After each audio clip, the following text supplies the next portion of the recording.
All right. Good morning. Good morning. Welcome back. Welcome back to the Corbellic live stream where we're going to be painting this morning. We're going to be getting some work done. I hope everybody had a good weekend.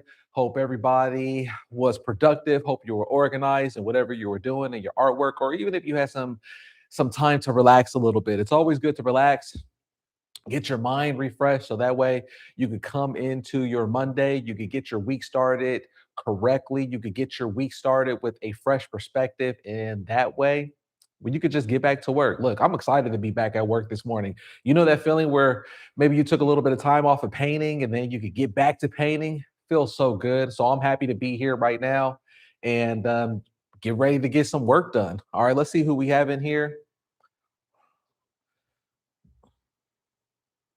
Let's see here.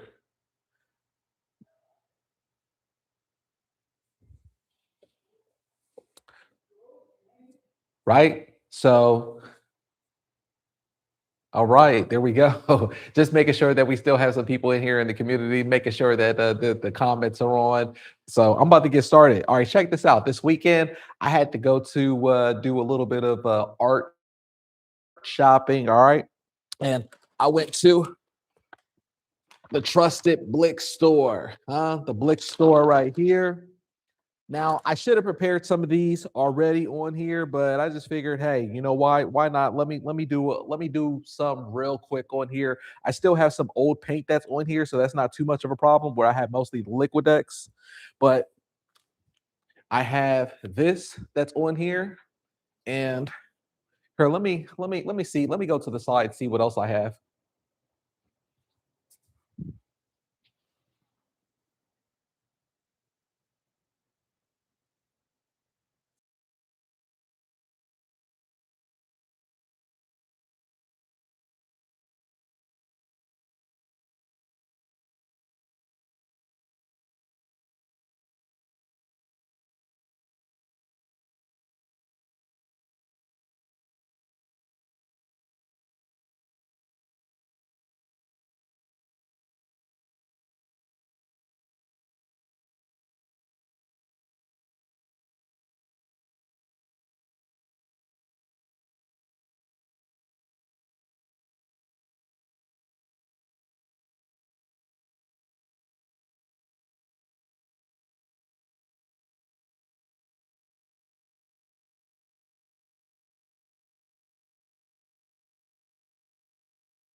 Good morning. All right, so this is what I was trying to see right here. I was trying to pull this out.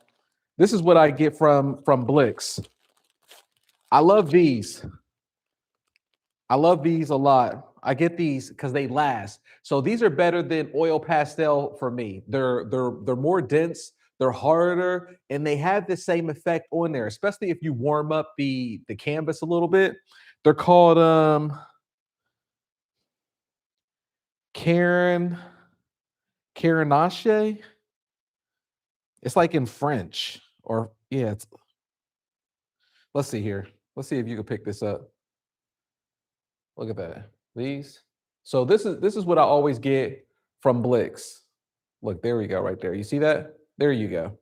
So you could get these as well. These are better than oil pastel. It's not messy. It's not where the oil film. It's not where any of that. It's very dense, but it gives you the same effect where you could just draw different things on there. And this is what I get. But also, let's see here. I got some yellow, even though I got a bunch of yellow from the Liquitex. I always like to use this just for like background effects. So anytime I use backgrounds real quick and we're doing neo expressionism, I can use some of this. That's for the background. Um, I always got to have the black. So let me just take this off right now and let me do this. Put this in here. Now, even though I have the black that's on the palette, I like to put the some of this black that's in here. So that way, when there's certain things that I need to just paint by hand, it's easier for me to hold it like this and then just paint it. So let me stock that up right there. We're almost done, or we're almost there. This is just stocking up on the Monday. I thought it would be just like a little bit of cool, quick thing for me to do this with you because I do this as well. I thought I got a blue. I guess I didn't. That's fine. It's not the student one, or at least I don't think so. It's the economy acrylic polymer. It's their basic one. The other one, they do have two different ones. And I think the other one is called, I forget what the other one is, but don't get it because that one is more of the cheap student one where it's like very thin and that's more for like kids and watercolor. So just get their basic one, their standard one. I love their colors, especially when it comes to the red. So what I do when it comes to the red, because I use a lot of it, I use like the Liquitex, right? I'll put this on one side, boom. And then what I'll do on the other side, on top of that red, like not directly on top, but like on the side of it, I'll put this red right next to it. It has a darker red color, it's more rich. But also if I need to mix it a little bit or cream it up, then it just makes a perfect red. So that's what I do because I go through so much red. If I could get this off here, let me punch this through. Just trying not to get paint all on myself. Ah.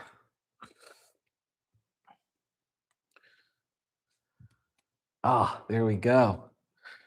All right, it's all good. Look, so then we just put this red right next to it. Boom, boom, boom. Now, what I also love about this red, right, is this is what I do. I have like a little, I always get the dollar store, what is this, the Tupperware, whatever thing. And then I'll put in white in here because I use a lot of pinks as well. I love pink. I love pink. I love turquoise, right? So here we have the half gallon of the Blix white, right? Because I mean, we go through so much white. I go through so much white.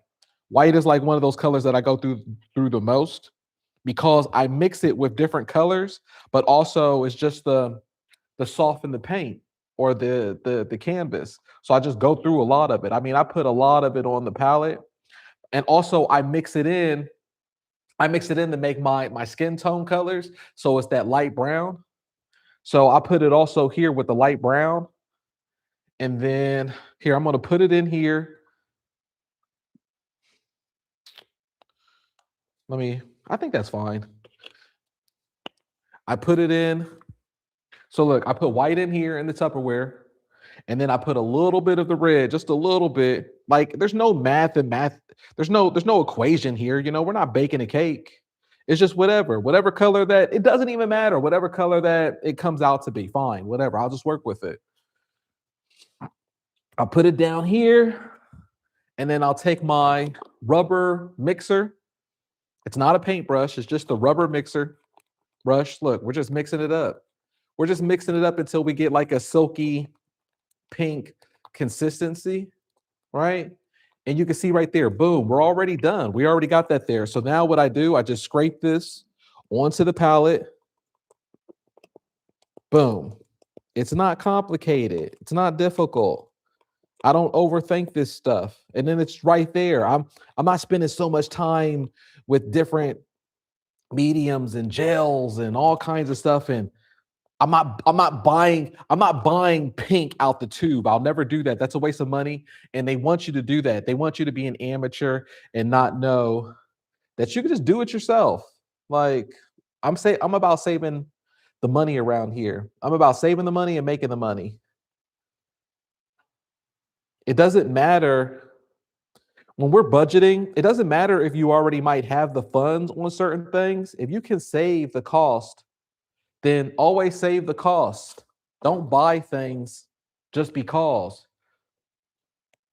I always think of when I'm creating art, for me, I'm always thinking like, I'm Picasso, right? In the days where I couldn't go to an art store, where there's not a Blix across the street, where there's a Michaels down the street, and I could just be convenient, right? I'm being resourceful. The thing about being a great artist is that we have to be resourceful. So think to yourself, like, when you don't have red, you use blue. When you don't have blue, you use red. Different things like that, where it's like you just be resourceful of everything that we have and be thankful. Because just think, if we were here 100 years ago, would you still be doing it? Because a lot of times they had to make their own pigments, they had to do their own stuff. So it's like I'm just resourceful on everything that I do, and it all adds up. Like a lot of times, we were having this conversation yesterday in our weekly call in the elite community, and I was saying that a lot of times we think about, we don't think about the pennies or whatever, but I think about the pennies because they all add up. Everything adds up, and that's how you make your money. All right, let's see here. Yes, I make my own flesh tones. So I was just talking about that as well. So I just put down some white right here, and then I put white next to it. And then what I'm going to do is add a little bit of brown. So what I do when I make my flesh tones, I just add a little bit of brown to it. Normally as well too, you could just buy the brown from Blix like I did, but I didn't buy it this time because I already have enough brown. So I just add a little bit of brown to the white. I'm going to cash this one out.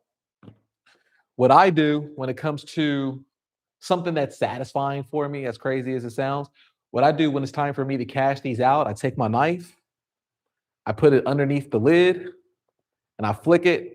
Boom! Oh, that's so refreshing right there, just to take that off. And then I roll this up.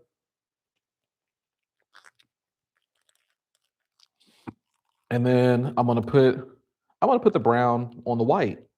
So that way I could just mix it. I'll mix it straight on the easel. On some colors, I will just mix it straight on the easel. I'm telling you, like, you want to think of yourself like, just be gorilla with it, because that way you can get straight into the action. Straight into the action. Nothing pretty. I used to spend so many years trying to have so much pretty stuff and have everything right. And no, I don't want my colors touching. Like I don't want my food touching on my plate. No, I don't want my colors touching. No, I don't even think like that anymore. Cause now it's like it doesn't matter. Cause like I said, when we're using the projector and we're just focusing on the proportions, it doesn't matter what the color is. I'm not trying to be perfect with the colors because it's my colors or whatever I'm using.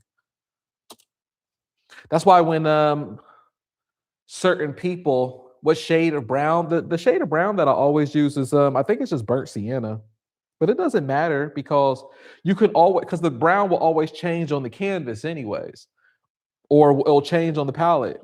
But when we talk about using the projector, right, that some people don't understand is that we can't predict what the color format is going to be on our palette, or we can't even predict what's available on the palette that we might just want to use and pick up. It's just one of those things. Turquoise, more turquoise.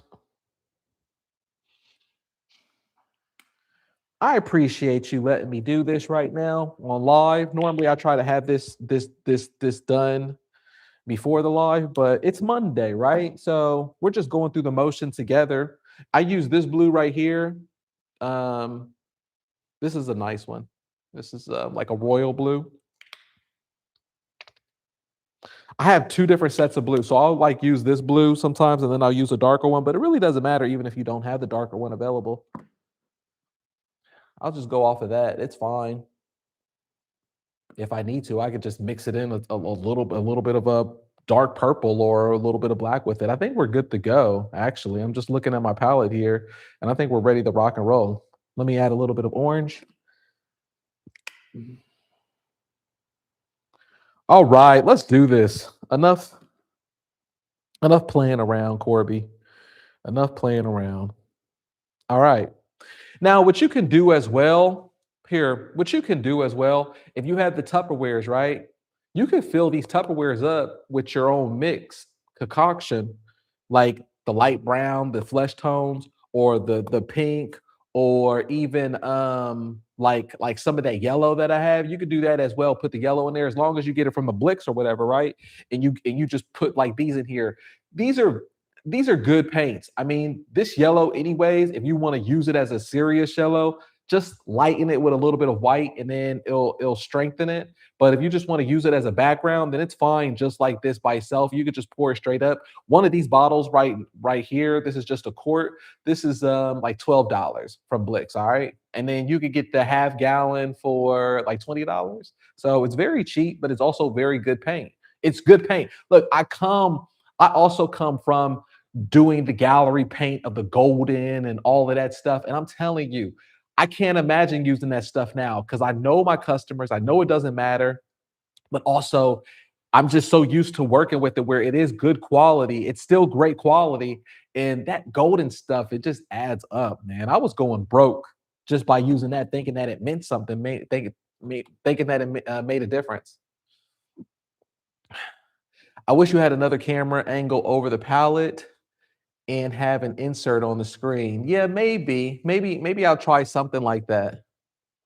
Can you show the palette on the camera for a second? Maybe. Let me see. Let me see if I could do that real quick for you. If I can, here, let me see here. No, I'm not going to try to figure it out on the next one. All right, on the next one, that's fine. I'll try to do something like that where at least you can see the palette. But I do have videos already where I show you how my palette is. So it's the same setup. You could just go into my YouTube videos and then you could just click in there, palette, or yeah, how I do my palette setup, how I do my paint setup. It's always the same. It's always the same. It's kind of a mess right now, but I like it that way too, because that way it's just like whatever colors I pick, whatever colors I pick. All right, I already have my paintbrushes cleaned off, so that's fine. Everything is good to go there. I already have my clean water. Let's rock and roll.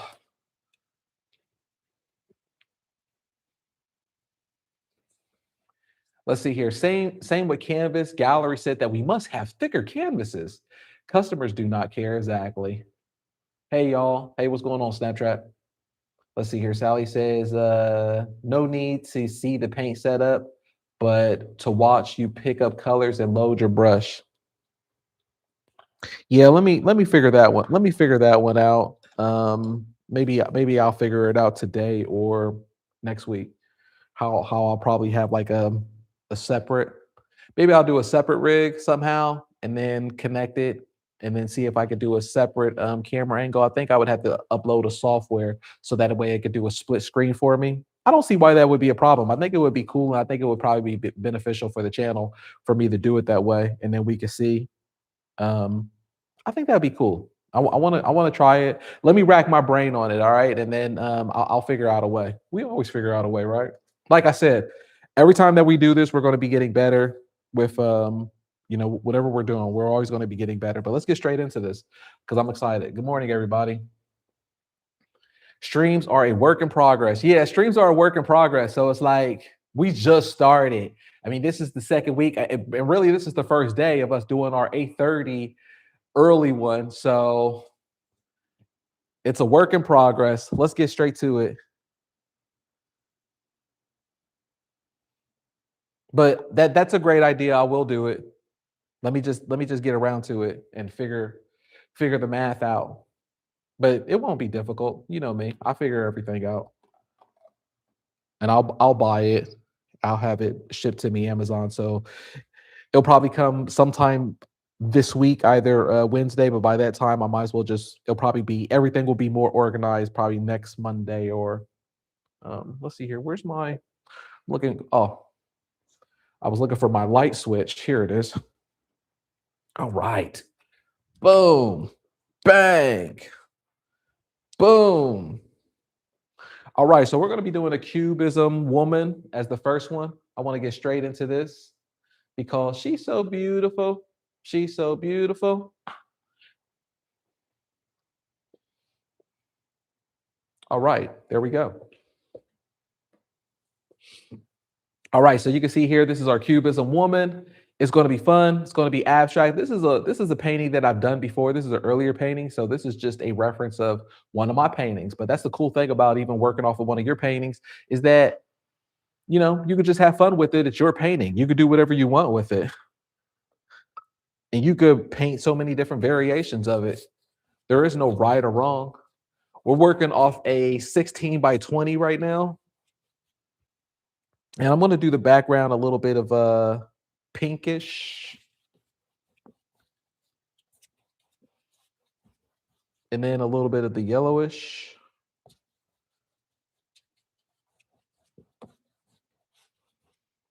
A little bit of the whitish. We have plenty of the white. And that's the important part too about working with Blix paint when it comes to the like getting them in the half gallon. I mean, if you can, get all the colors in the half gallon. Because what do I always say when it comes to working in art? You're going to make better decisions. You're going to be a better artist. Let me put my timer on. You're going to feel better about creating art the more supplies that you have, the more canvases that you have, the more paint that you have. You're not going to feel like every decision has to count. It's like scared money makes no money. I know the feeling. Trust me, I've been doing this for a long time. And the best way to make money and to be psychologically free and have that the feeling where it comes to you, the frequency, have your frequency be high and manifest the money is to not be so connected to it. Whatever happens, happens. It's just like extra. But the cool part about having extra canvases on the side, having extra art is that you could be more of a child. You don't have to care too much. But if you only have so little, then it's just hard to care. So it's like that's why I tell people like try to wean off of the golden brand and the expensive ones and stuff like that because it builds up. And then in your mind psychologically, even though you don't think so, you're thinking about how much paint do I use here? How much paint do I use here? I don't think about the paint at all because I'm using the Blix, and it's just I have so much of it, and I load up, and you can see how I load up my palette. If you don't know already, if you haven't watched the video, you can see it. Like I load up my palette with just so much paint. So it's just like I'm a big child.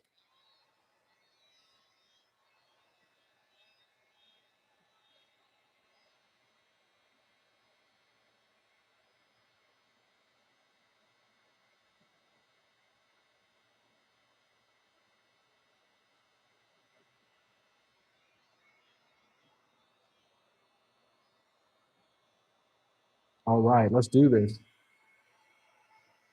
What's everyone painting today? What are you painting today? Let me know. What are you working on?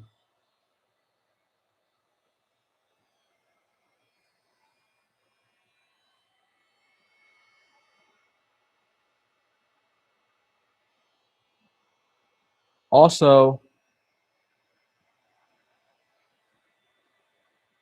lemons. Oh, that's amazing. Lemons are so much fun to paint.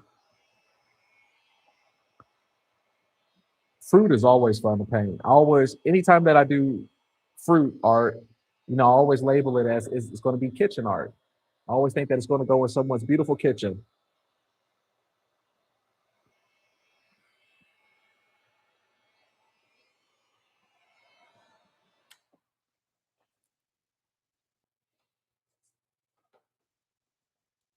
All right, now this is about to be the fun part for me. Now I'm just going to take out the let's see here.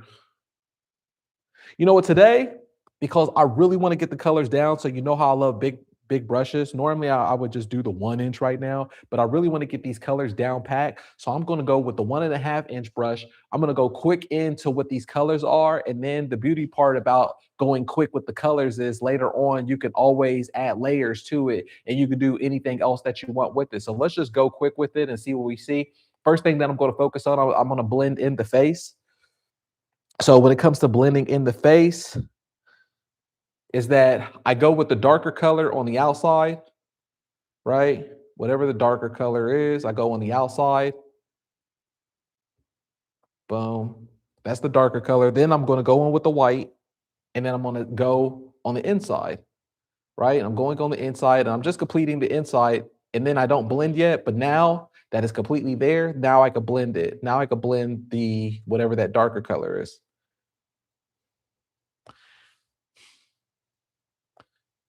That's how I blend colors, and that's how I was taught to blend colors years ago from like a YouTube video, and I just always done it that way, and it's always worked. Is that whatever the darker color is on the outside, and then do the lighter color on the inside, but don't touch it yet until you're ready, and then boom, and then kind of blends in together. So there we go. Now let's just do this quick.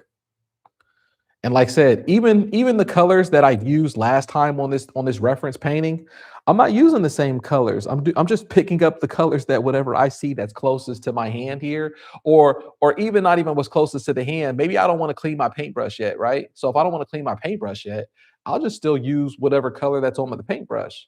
That's why I say like when we use the projector, we're using it for the proportions, yes. But the thing is that what people can't determine and what we can't even determine at time is what paint is still on the paintbrush. Maybe I don't want to clean maybe I don't want to clean the paintbrush yet just to go into a different color so I could go whatever here. I'm just going to use whatever color that's on my paintbrush and I'm going to work it that way. Whatever. I don't know. It doesn't even matter either.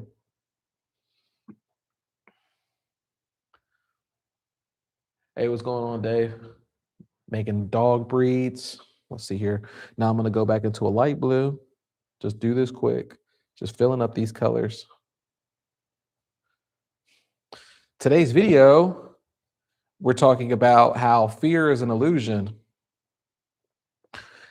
how your brain can play tricks on you to not do the things that you know you need to do.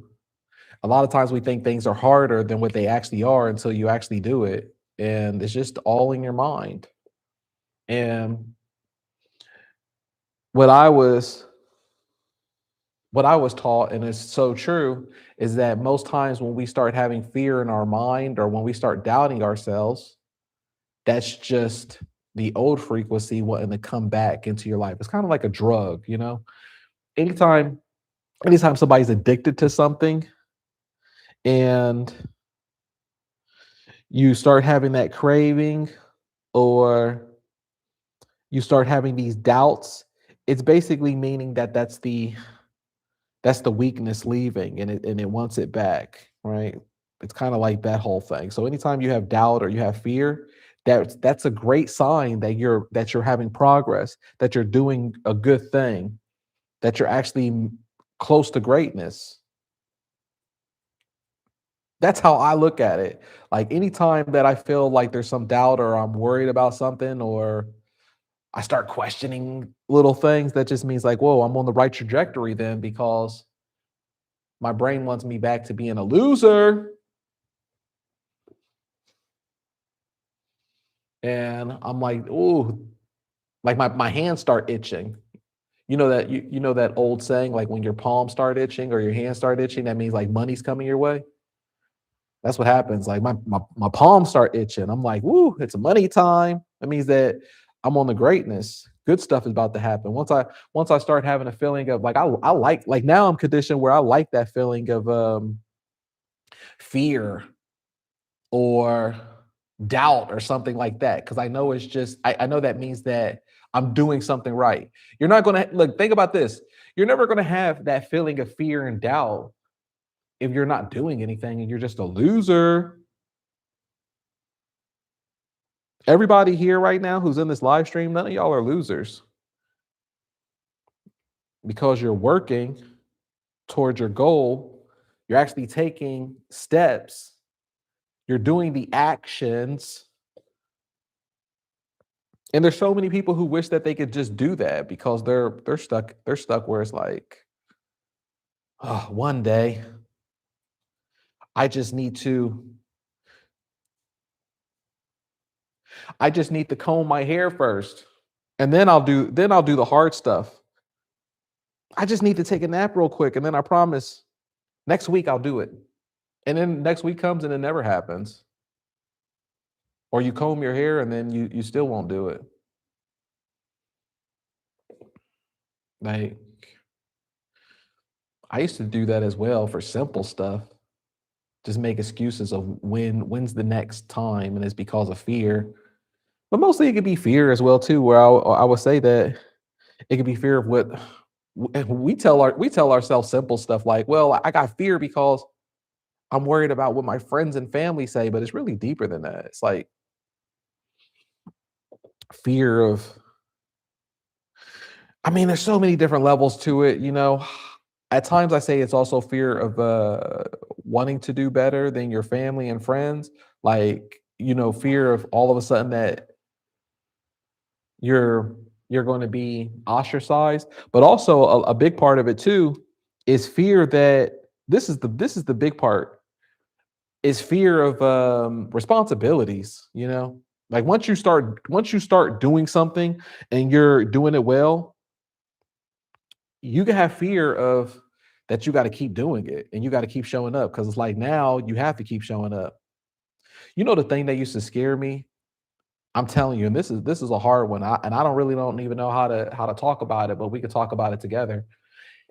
The thing that used to scare me when I was starting golf or even whatever, I would get a good eBay sale. Maybe it was a commission, maybe it was a successful night, and then I would get nervous because it's like, oh, now I have to show up the next day. Now I'm responsible. I have to keep doing this now because it's like, and then there's a piece of me that says, okay, did I have a successful night because I'm lucky?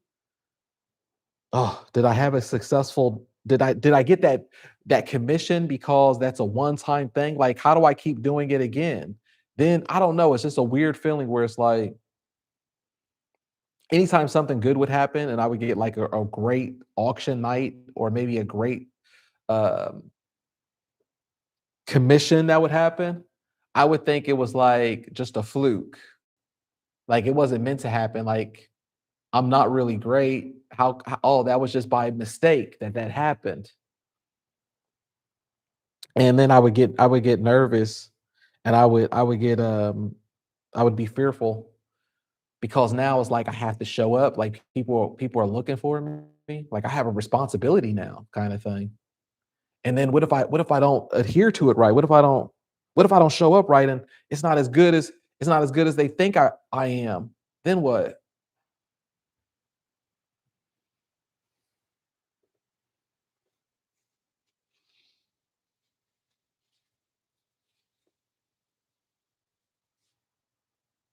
I'm telling you, like that's a weird feeling, and I've had it plenty of times until I had to check myself on it, and I'm so used to it now. And I'm going to tell you something that helps me. So there's going to be a time that's going to happen for you, and it's going to come just from you being consistent. From you being consistent, what's going to happen is you're going to get that golden ticket that's going to come. You're not going to expect it, but it's going to come. And then when the golden ticket comes, it could be either a commission, it could be either where you had a successful auction night and you've been waiting for this moment, right? You've been waiting for this moment and now it's here, it hits you. And then what you're going to either do, like a lot of times you're going to probably try to psych yourself out psychologically and it's hard. And the best thing that you can do, I'm telling you this, when it happens, whenever that golden ticket happens, the best thing that you can do is keep working like it never happened. Keep going hard. Keep going like it never happened. Because it's easy for us to, what do they say? It's easy for us to sit on our laurels. Us as humans, we do that sometimes. Like something good happens, we want to sit on our laurels for like a day. Oh man, I'm going to bask in this moment. I'm going to celebrate this moment. And I swear I'm going to get back hard to it. I'm going to go back to work super duper focused and hard in a couple days. But let me sit on my laurels and celebrate this moment. You celebrate that moment in 5 minutes or so, but you get back to work like it never happened. You get back on that horse. And also, don't think to yourself when that golden moment happens that You need to be perfect now. Like, oh man, people are looking for me. So now, so this, I think this is the problem. Okay, with fear. Now we're getting somewhere. Is that if you have this golden moment that happens, now you're going to be now you get caught up into going back into the mindset of being like, I got to make Mona Lisas now. Oh my gosh, I'm nervous now I have to do great stuff all the time. So now you, we're in the mindset of where we're just showing up to work and we're working fast, right? And we're being creative in the moment. But what happens is this: you get these golden moments that happen where you get that big commission, or you're going to get that great auction night. Psychologically, what happens the next day if you do show up to work, you're going to be like, all right, now I got to make everything beautiful again. Now you go back into being that gallery artist mindset, and that's going to hurt you because now you're starting to take yourself too serious. You're like, but I got to take myself serious now because I just got this big contract and people are looking for me. I can't go back to just creating and being a child again. Now you're going to now in your mind you're going to try to go back to being serious.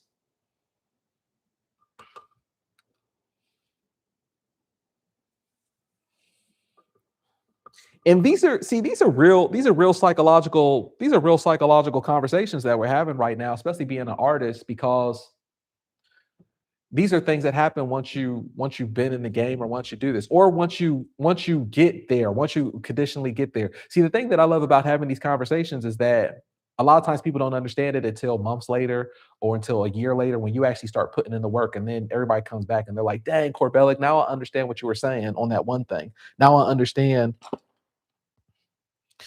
It's so psychological of what we do, and people don't even understand that. Like, you have to be strong mentally. But the cool thing is that we could do this together and we could talk about it together. We get that's the part that plays an illusion in your mind as well too, is that you will self-sab, like, you don't even realize it. If something great happens, you will self-sabotage yourself to either believe that you'll self-sabotage yourself to either believe that you're sitting on your laurels for a little bit, or that the next day you got to show up to work and treat it serious now because you just got that big contract, and oh, now I got to go back to being serious. Even though what got you that contract anyways, or got you that successful thing, is not taking yourself so serious, but now all of a sudden you got to take yourself serious. Or what happens is you'll self-sabotage yourself, and you start questioning, well, that was a fluke and that wasn't meant to happen. So I've done both. I've done all. Self-sabotage myself after the lucky thing happens or whatever, or just not go back to work the next day like um like I should, and just continue like it didn't happen. Because then what happens is how we work as artists. Here, let me dry this off, all right? Because then what happens how we work as artists is that it goes by so quickly. It goes by so quickly. Like, say if you got a contract, or you got a commission, or you had a good auction night, you get your money. It was a great opportunity. You feel good about it, but then the money kind of goes by fast. That opportunity kind of goes by fast, and you got to keep striking while the iron is hot. The iron is hot only as long as you keep producing like it never happened. Go back to work the next day and still produce ugly art. I like to say ugly art just so we could be confident, and we could say it's okay that we're just showing up to work. It's not that I really believe it's ugly art, because it's subjective. Who is it for me to say that it's ugly of what the market wants to buy from you or from me?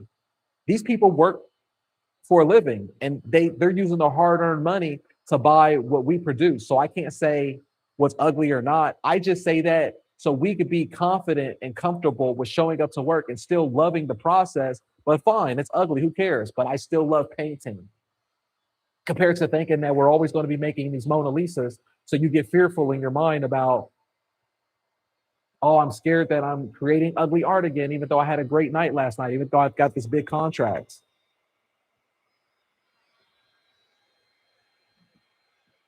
The ugly art is to keep it flowing and to not be attached to it. That's what discerning light just said. Exactly.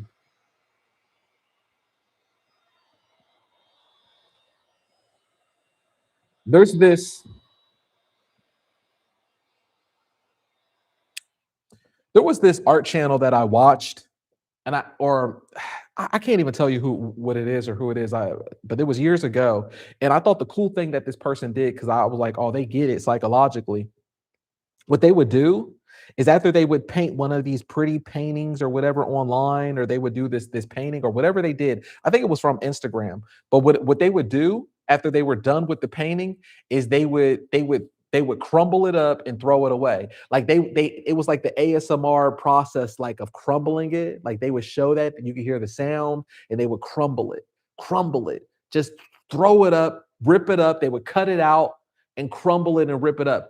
And the reason that they did it is because that way they weren't attached to the artwork. They weren't attached to what they did. They let it go. It's okay to not be attached to what's beautiful, because then what happens is failure plays into your mind. Failure, that's the part where like failure could get into your mind about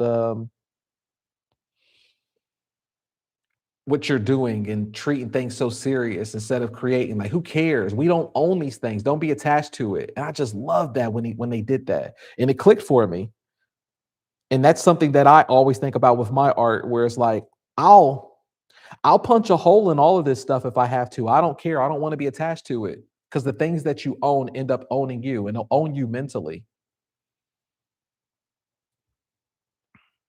You are already a phenomenal person, even if you don't paint, even if you're not painting. You have to know that whatever we do, it doesn't define us. And a lot of times, artists, that's all they are, or who they think they are, is what their character or whatever it is. Like, you have to know that this is just something that we do, but it doesn't define us. It's the same way if someone asks you, "Hey, what do you do for a living?" Why? That doesn't define me as a person of who we are. Our job is not who we are. Just like this last painting that I might have done is not who I am,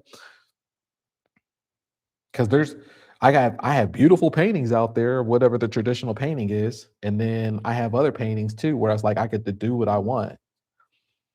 That's why I love the quote where Picasso was like, he spent 17 years of his life to paint all serious and whatever, and then he spent 40, 50 years to learn how to paint like a child. Because I think it's only freeing once you go through that phase where it's like, all right, I already did the pretty stuff. I already did it. You can't tell me anything. That's why it's like, I'm glad that I already paid my dues, because no one could tell me anything about art. Like, I've done more things than the average person, and I've done so much pretty art. And if I do pretty art again, then it's just something that naturally happens, but it's nothing that I'm focused on, and it doesn't define me.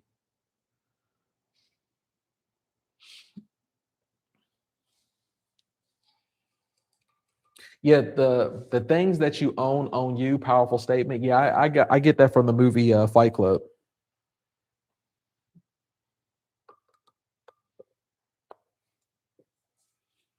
I always thought that was such a great statement. All right, now it's time to just punch this in with the black, and then we're pretty much done. Creamy, creamy.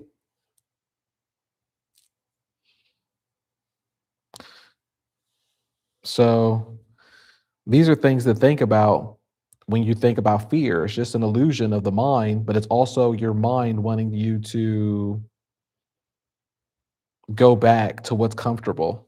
It's not real. It's wanting you to go back to being a loser, because your mind knows that you're on the trajectory of being great, and that you are great.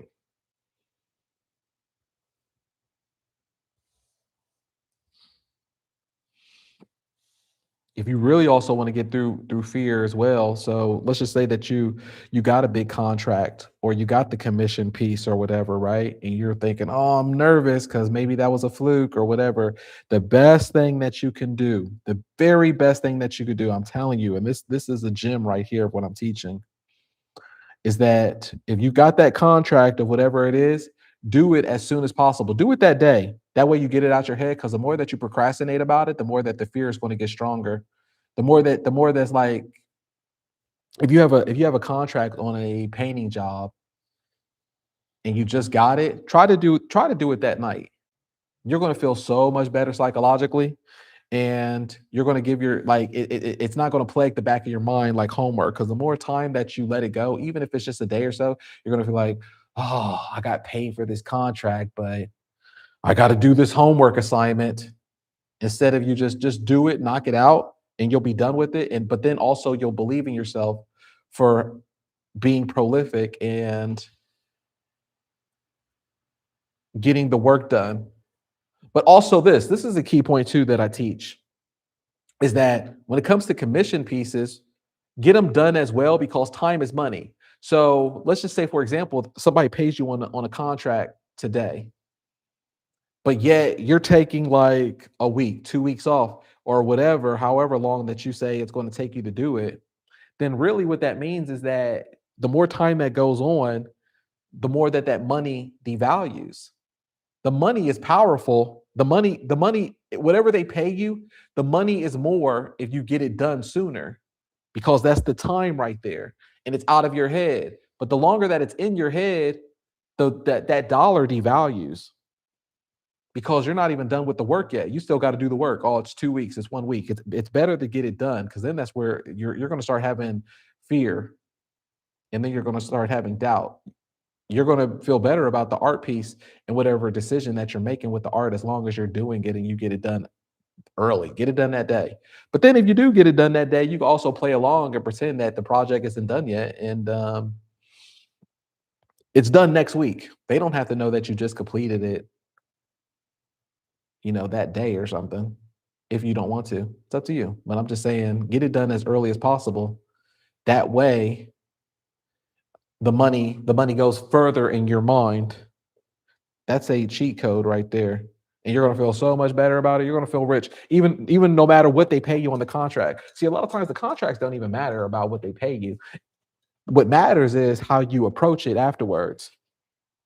you know Cheat code it, get it done early because you're imagine this, you get the contract day and then you knock it out, that you get a contract that day and then you knock it out the same day or you knock it out the next morning. Imagine what that does to you psychologically. You're going to be like, I just got free money, I'm already paid. Like, that day is going to go by so quick, and then by the time it's lunchtime the next day or whatever, you're going to be like, man, I already pocketed the money for a project that I already completed. But imagine you pocket the money, you get a contract, and then you wait, a week, 2 weeks to do it. That sucks. You just got paid for something, and you're like, I got to do this homework assignment.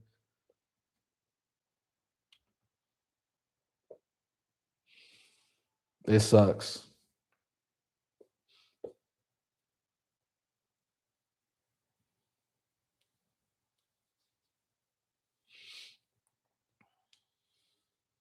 Yeah, not finished. I'm telling you, these are things that I've learned throughout the years.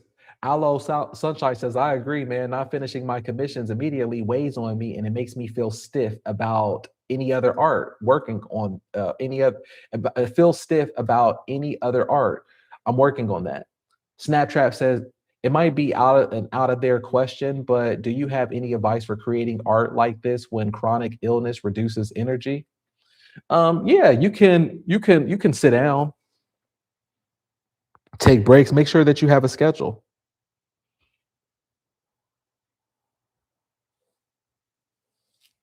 Take your time with it, flow with it, and you'll find your energy. This will give you energy actually. Creating and painting is a close form of being with God. I know.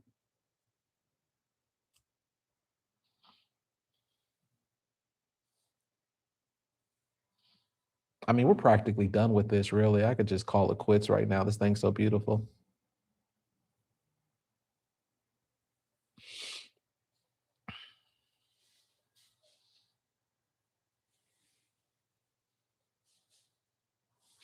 Yeah, batch on. That's a good point. Exactly.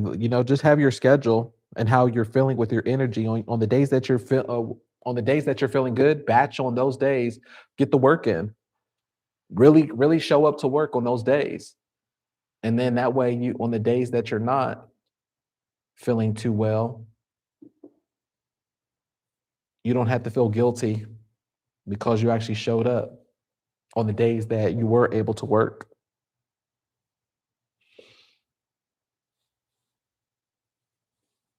I'm just going to do some crazy symbol right here because I like doing that. Why not? That way it makes it more original. It makes it a Corby. That's it. That's it. I'm done. I'm not going to do anything else. It is what it is.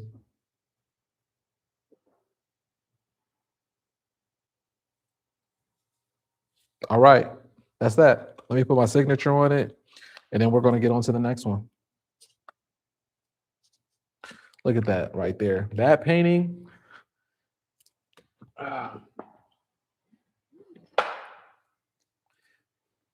$1,000 painting. We did this together. Isn't that beautiful? I hope you're able to see it. Hope it's zoomed in. Okay. Let me see here. Oh, I can't see. All right, there we go, right there. There she is. She's very beautiful, right? Let me know what you think in the comments.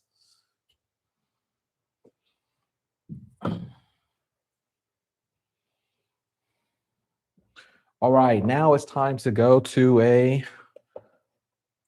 12 by 16 canvas.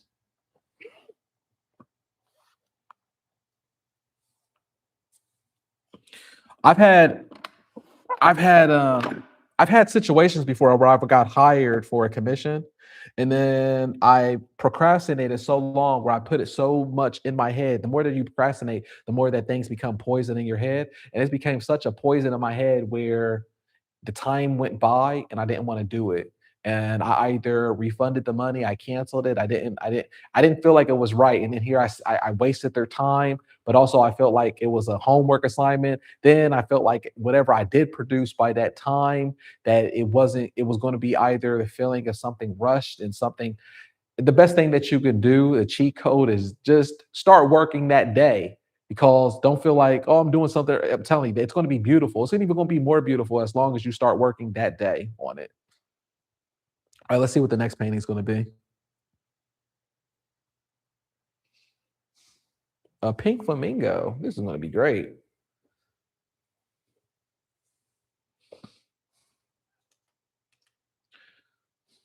She is lovely. What's her name? Her name is Aline. The painting. She's great, especially for a Monday kickoff. I appreciate that. Looks awesome. From time to time, my hand perks and I just let it ride and just see as part of the process. Exactly. That's what I do as well. Just let it ride. All right, this is our pink flamingo. Let me zoom in a little bit more. Boom. There we go. Let me fix they can. There we go. Boom. All right, let's do this. I'm going to make the background a little bit of a bluish turquoise, because why not?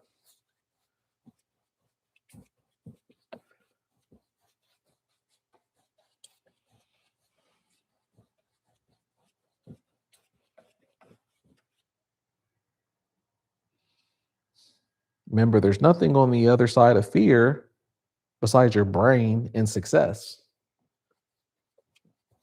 There's nothing on the other side of fear besides success. Think of it that way. And it's the truth every single time.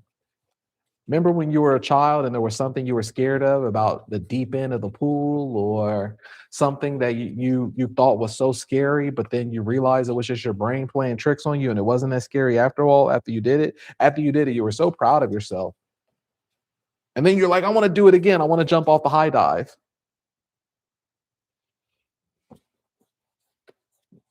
There's not like it, and that's it, and it's like that 99.8% of the time.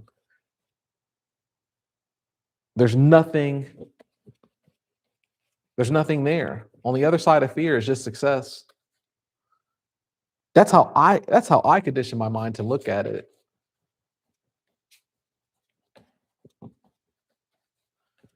Anytime that I feel like there's some type of doubt, fear, any of that stuff, oh, that's a great feeling. That means, woo, I'm close to success. If I don't have that feeling, then that's a problem. I'm not working hard enough. I'm not working hard enough if I'm not feeling those human emotions. I'm like, man, I need to get scared out here. That means I need to work hard. I need to take risk.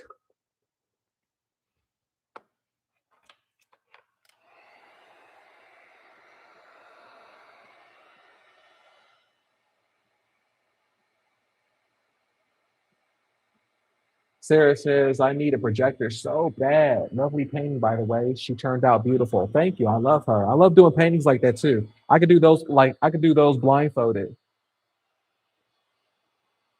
I love doing them. They're so much fun. They're so much beautiful. And it's like you could just take your own color variation and you could just do your own thing with it. You can do your own color variation with everything. Let's see here. Brenda says, yes, it is creation, just like our creator intended. Exactly. Exactly, Brenda.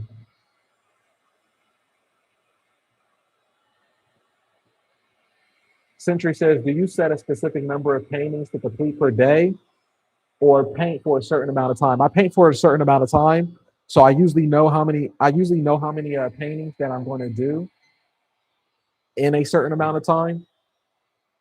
So like I said, I always work off of 90 minutes. I work 90-minute blocks.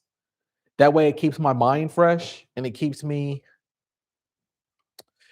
mind fresh, but it just keeps me being able to work so that way I can focus at that time. Now, and then whatever happens during that time happens. I used to see, this is the thing. I used to mess up a lot by focusing on the number count. And the thing that happens when it comes to numbers, the numbers will always be numbers and you'll never feel good about it. You'll never feel good about it, or you will feel good about it and it'll throw your mind off because you'll feel like you didn't have a successful day when you did have a successful day, as long as you showed up.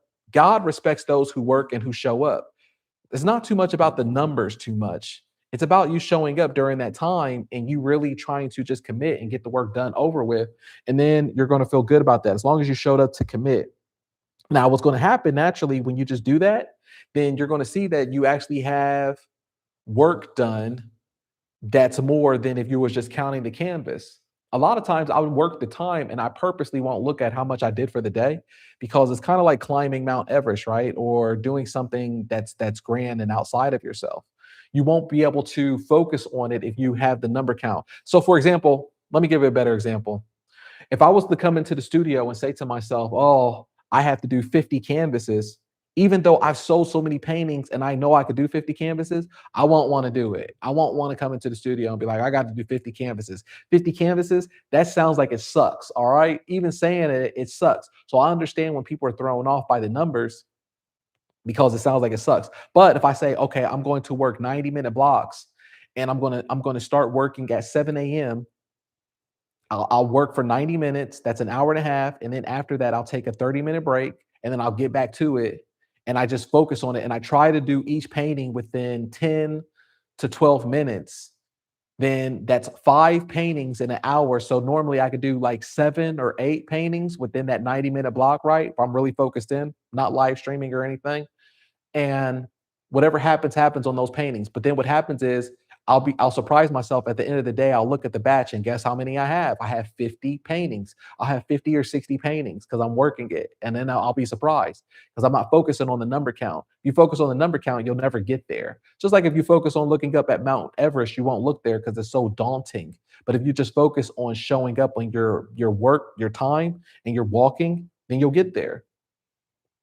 I've struggled with this for years. And even though I knew what I was supposed to do, I still struggled with it for years on years because it's like I try to outsmart myself. And you can't outsmart yourself on it. You just have to do the work and you just have to show up. But the only way that you could show up and do the work is by showing up to do the work. Show, yeah. And that means just showing up and doing the time. Do the time, do the time. And you know what? What you could do during that time, no one's saying that you have to show up to work and be a monk, right? So what I do normally during that time, and I love doing it, but of course, I don't get the chance to do it recently because I'm recording. But I'll listen to a podcast.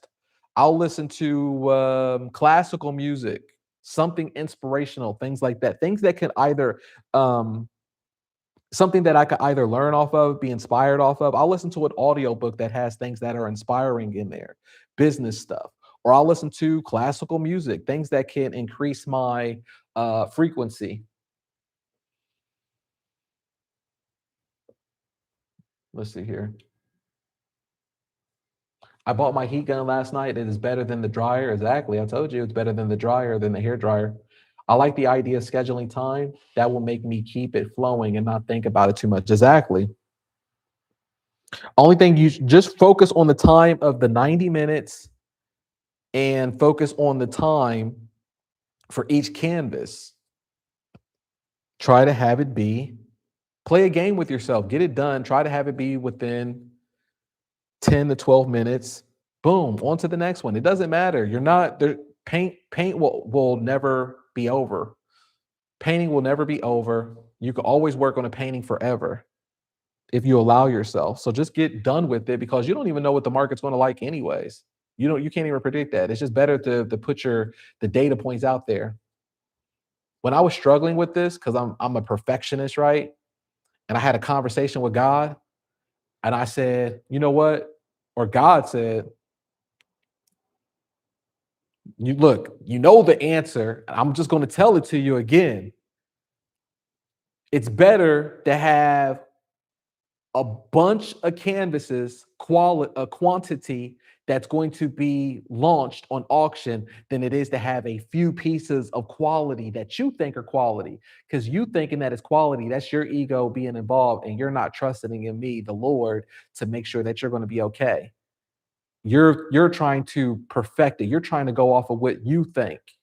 And another thing is this: all my artists know this who's in the elite community. You know this as well.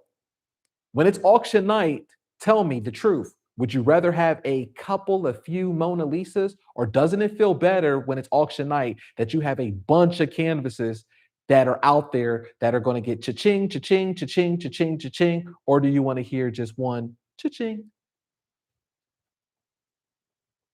And then that's it. Then the party's over with. That's your night. Nah, it feels better on the night when I got a bunch of cha-chings going on. I'd rather have more canvases. And the only way I could do that is by focusing on the time. I used to rack my brain and really, really hurt myself mentally by always thinking of ways, like you always try to think you're smarter than things.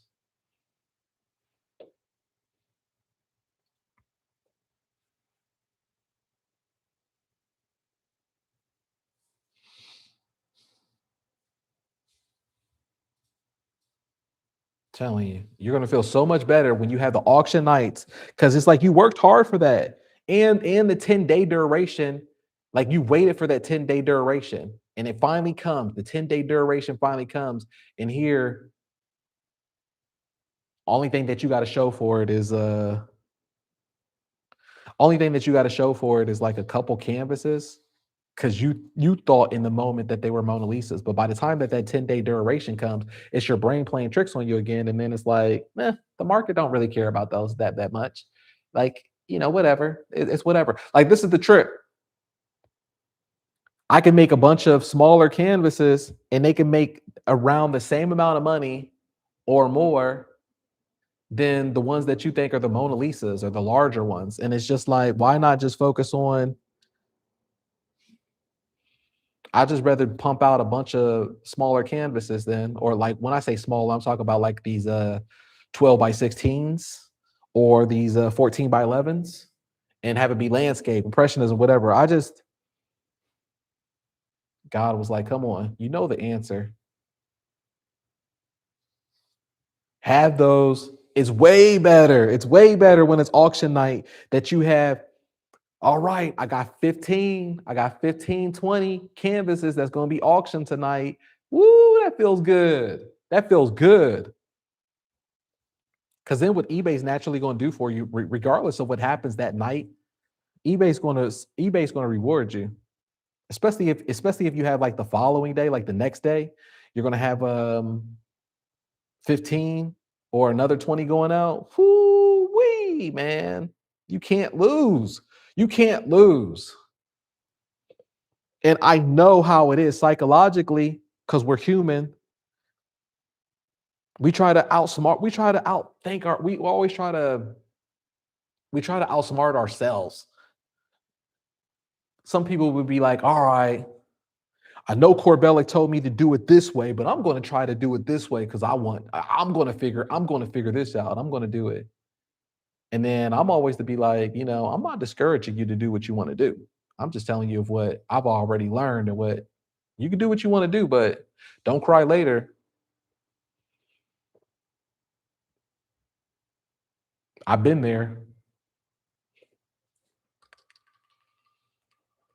Whoo, that's my favorite quote right there. I say that all the time too. That's how I got started, and that quote got me started into eBay. So Aloe Sunshine says a fast nickel beats a slow dime. That quote got me into eBay. That quote. Once I heard that, light bulb. But I think how I said it was it's better to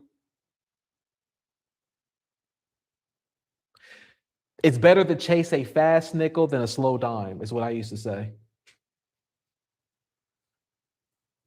Once I heard that quote, man, light bulb went boom.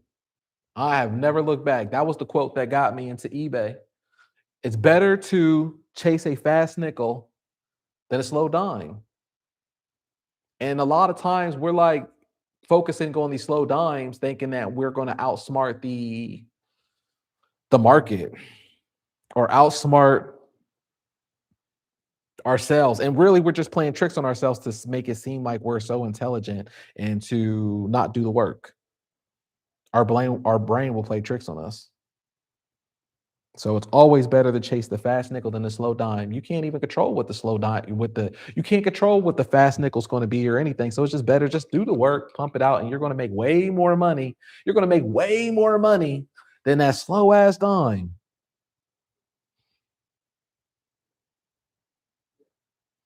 And as long as you just focus on the time and don't use that fear, because the fear will creep up on you and try to lie to you, which is your brain. When I say fear, I'm just talking about your brain.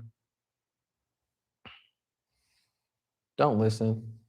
It's an illusion. But then after a while, it's just like going to a gym or anything else. It becomes you get used to not listening to it. You get used to having a callus on your mind about it. So it's like maybe that's why it's so easy for me to talk about these things, and it's like it seems like nothing for me because I built up such a callus in my mind of like not giving a, you know what?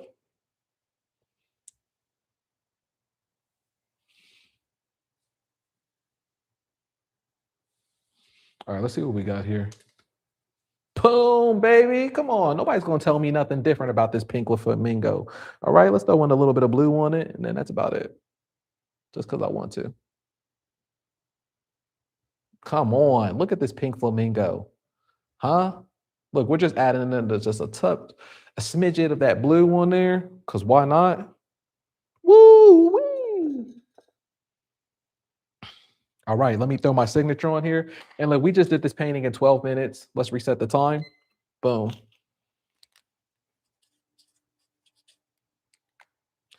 The thing that I love about how we create as well is that the painting sells for what it sells for. And then we had that combined shipping rule in there. Like I'm still making the bread off of the shipping. Look at that. Isn't that beautiful? Look at that. Huh? I love that. Pink flamingo. Looks great. On to the next.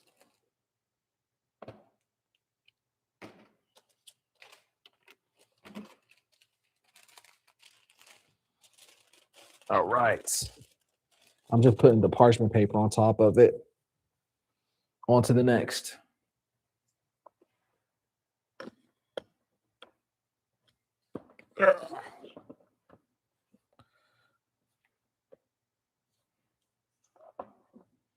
Is my oh, that's why. Had to tighten up my easel there. Let's see what the next painting's going to be. It's another bird, but this one's going to be like more of a colorful neo-expressionism. A parrot. Is it a parrot? Or a toucan? Something like that. Let's see what we got here. Oh, these are great. These are great. Polly want a cracker.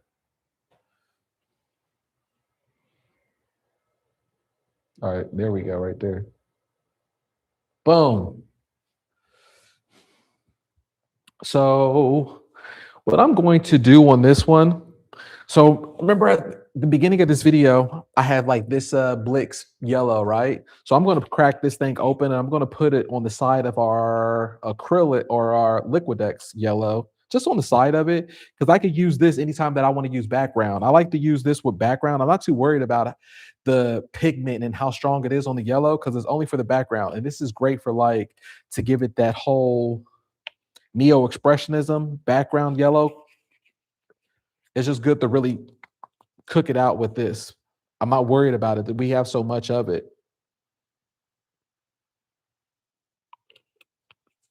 All right.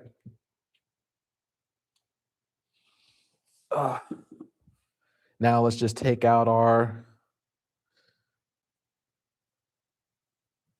2-incher, go into that Blix yellow, and look. See that Blix yellow, it works. Just the background, that's all. Now we're going to go into a little bit of blue.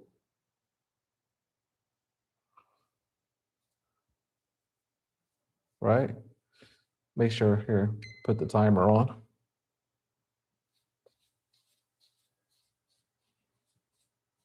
Polly want a cracker.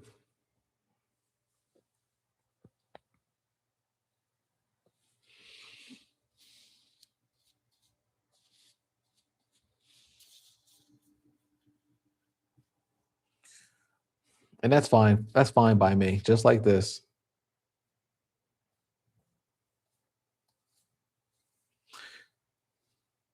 All right, so now what I'm going to do, since most of it is red anyways, I think I'm just going to hit it off with like a pink. That way I could just have a little bit of color there in the background, but also it's kind of like our gesso, right? So here, let me go in with pink, just a tiny bit of red. And then I'm going to wet the paintbrush a little bit just so it can smoothen it out. Just that way I could just go through it. Let me put a little bit more water on here. There we go. Boom.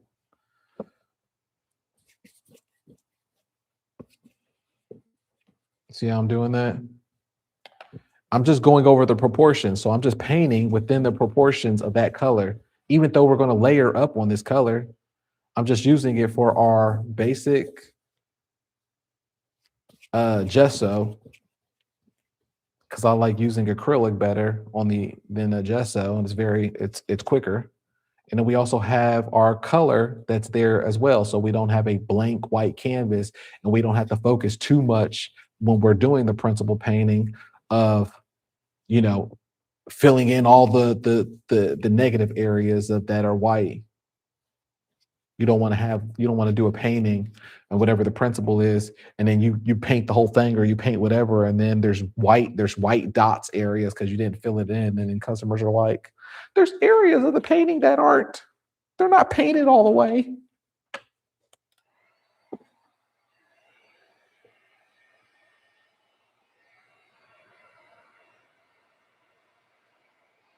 Just dry this off. Let's see here. I'm trying to pump out several 9x12s on canvas paper for now. Practicing going quickly on the bar volume. Those are great. Like I do that as well, Sarah. When it comes to like studies, I love paper. I love paper of getting loose. Like a lot of times what I'll do is I'll do 10 of those before I even start working on canvas. And then when I'm working on canvas, I'm already so loose. I'm already so conditioned. I mean, I don't know what it is about paper, but I just love working on paper more than canvas because I'm able to experiment more. I think when it comes to paper, I don't treat it as serious, and I'm able to layer it. And for some reason it dries faster. And I'm just really able to just do what I want. And it's crazy because canvas is I can still do the same thing, but I think what it is the canvas it's not as forgiving or unforgiving as the paper is. So with paper, I'll just paper, I get crazy and I don't care and I love it and it feels so good and I can just knock out a bunch of them. But yeah, canvas is just, or yeah, paper is like I can get crazy, but canvas is just something else. All right, so now let's get into our bird right now. I'm just gonna go build up the foundation, which is our black. Yeah, it's also the texture. I just love the texture of it. The paper. I create really great masterpieces on paper, but paper is just one of those things that they do well on the buy it nows and they don't do too well on the auction unless it's a few of them. All right, so let's build up our undertone right now. This is just our foundation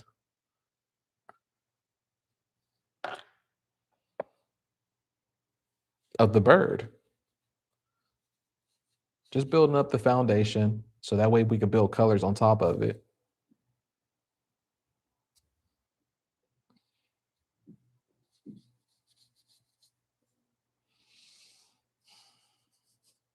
Boom.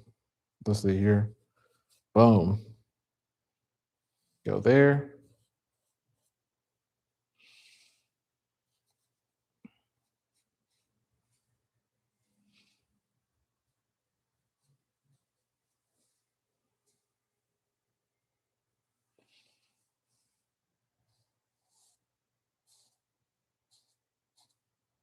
All right, look at that.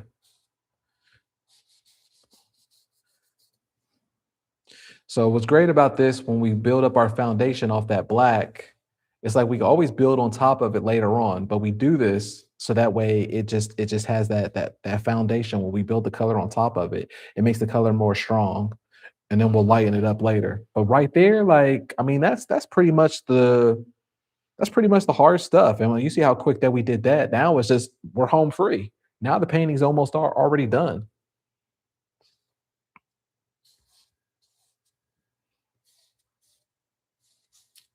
And it's only been 5 minutes,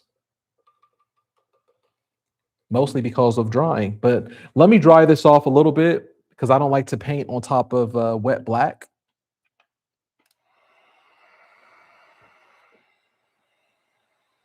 Do I ever paint on canvas board? No, I don't like it.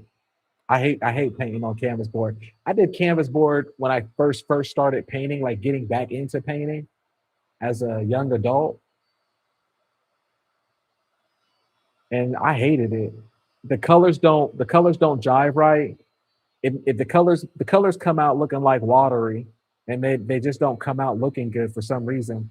Besides, it's not practical for most people to collect art that way on canvas board because what are they going to do with it? They can't frame it. They can't hang it up. They can't put like. What are they supposed to do with it? You know, it's just one of those things. It's like a child did it. But that's just my experience. I never try to tell people what not to do, thing, or how not to create or anything like that. It's just me. It's just not practical. Corbellic, do you varnish your paintings? I varnish commissions, but no, I don't varnish any of the eBay artwork. It's not needed. I mean, the paint that we use nowadays, it's not like we're in the 1700s where the painting is going to crack. And it's not like any of these pieces, like these paintings and the paint that we use now, they already have so much of with the polymer nowadays. It's going to be protected for the next 100 years or so. These paintings are going to be around longer than we are. I had framed at canvas boards before. That's cool. Okay, that's cool. That's the first that I've heard of that.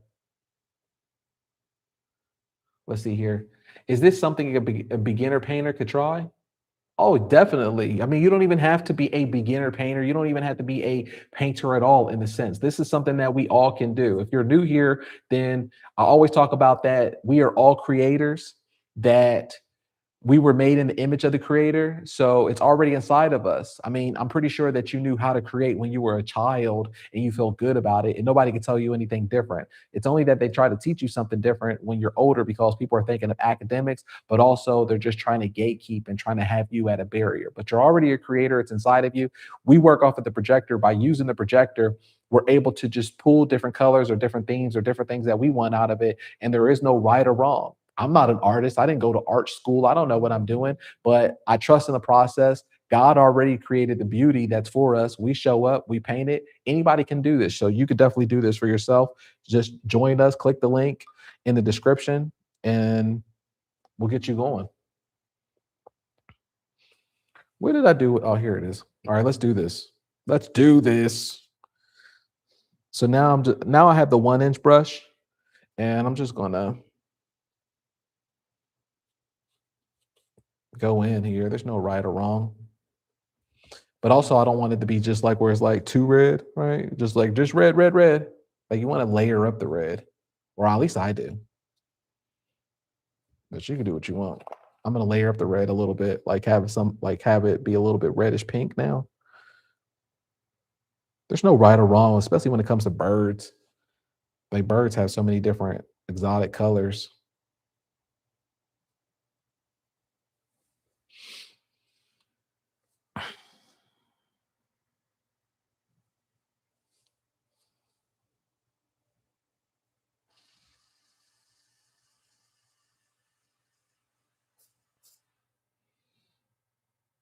All right, let's do a little bit light white, or add the white to the pink right there. You can see it's just building up that layer on top of that black. Now I'm going to go in with the blue.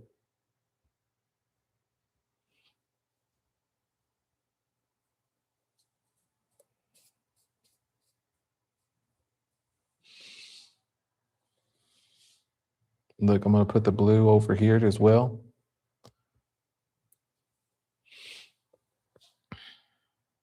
Let's add a little bit of turquoise.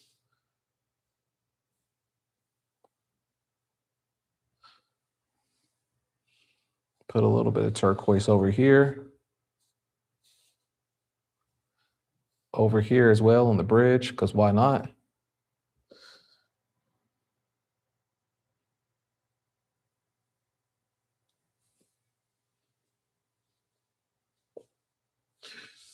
What about oil pastels?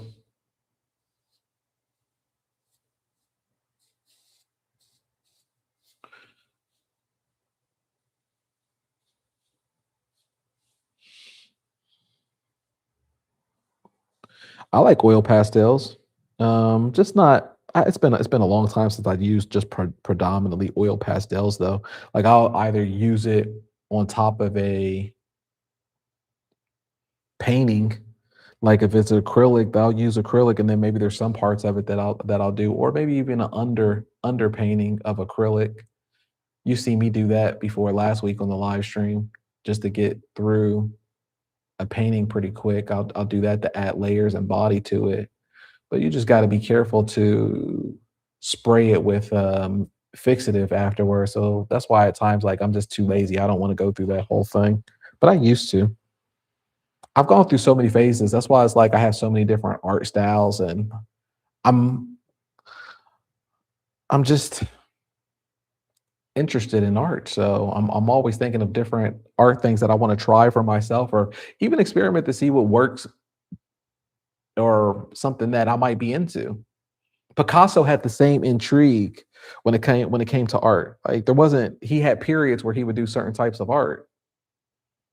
And that way you're just not trapped onto one thing. That's why he has the famous quote where he says, good artists copy, great artists steal. Like you have to be intrigued and you have to copy different things. Find your cheat.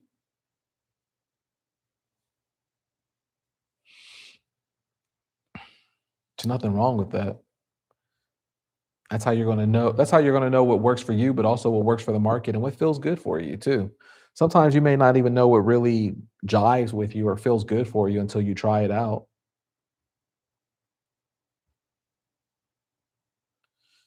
So I've tried everything just to see different things that might work for me or what won't work for me. And you just never know. There's just different phases. Like whatever my phase is right now, it's not going to be that next year. And it shouldn't be either because we should all evolve. Like that's the beauty about life, that we have to be comfortable evolving. If not, then how boring.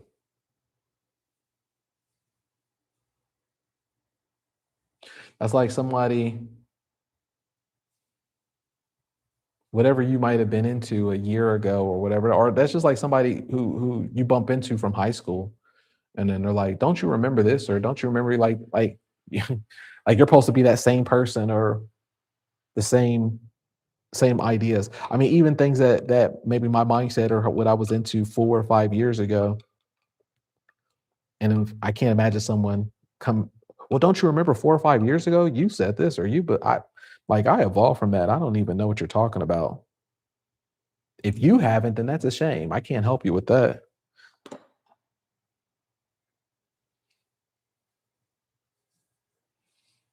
All right, let me dry this off so I can do the black, and then we're pretty much done.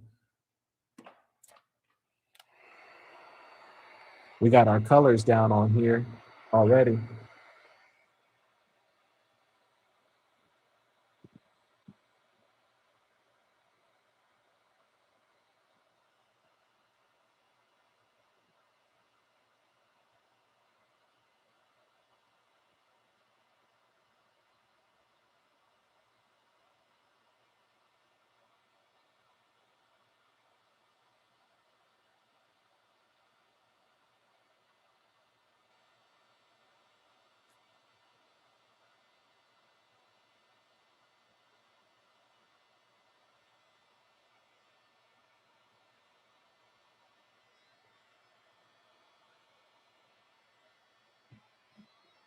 Look at this. Just drying this off so we could do the eye, and then I'm pretty much done. But these always come together so beautiful.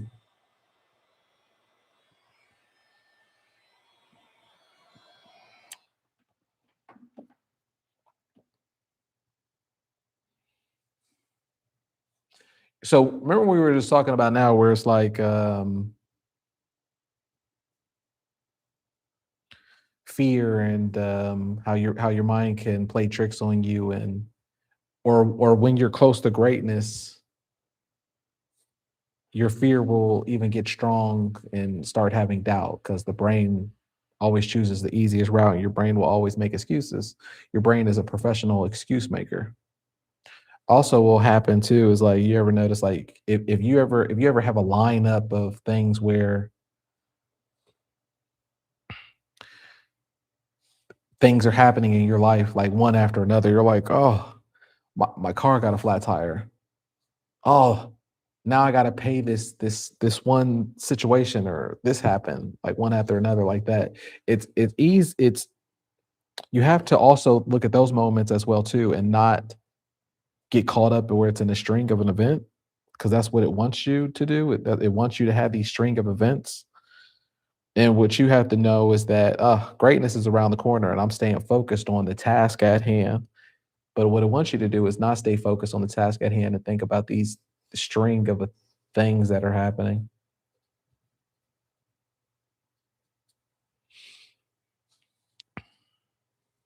because life's not perfect,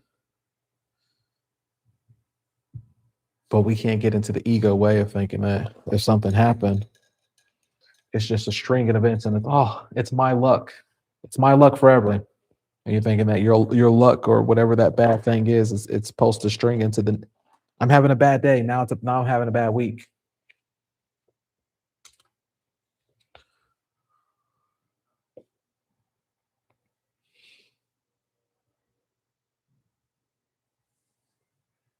Just means that you are close to the groundbreaking. You're like, man, only if I would have kept doing what I was supposed to be doing at that time. I didn't realize I was so close to greatness.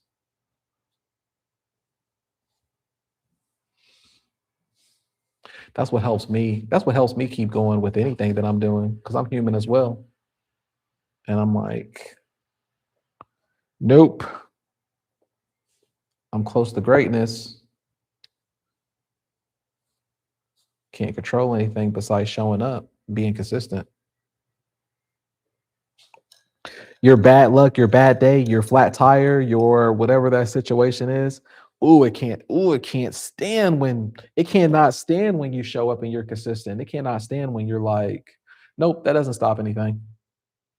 It's like, tried to, I tried to dim the light and they're still going on. They're still creating art. I just flattened her tire. Why is she still positive? Why is she still going on? All right. On to the next. On to the next sabotage.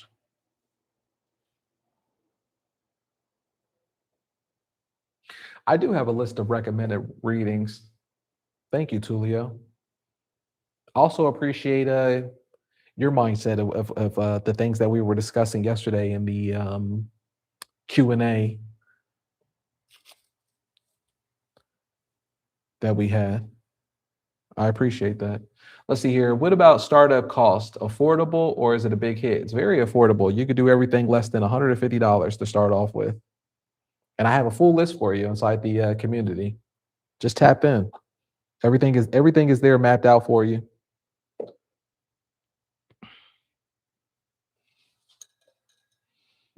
I mean, the projector is like $50, and that's your biggest hit. I mean, besides after that, it's just canvases, but you always got to get canvases. After that, it's projector and an easel is what you need. All right, let me put my signature on this.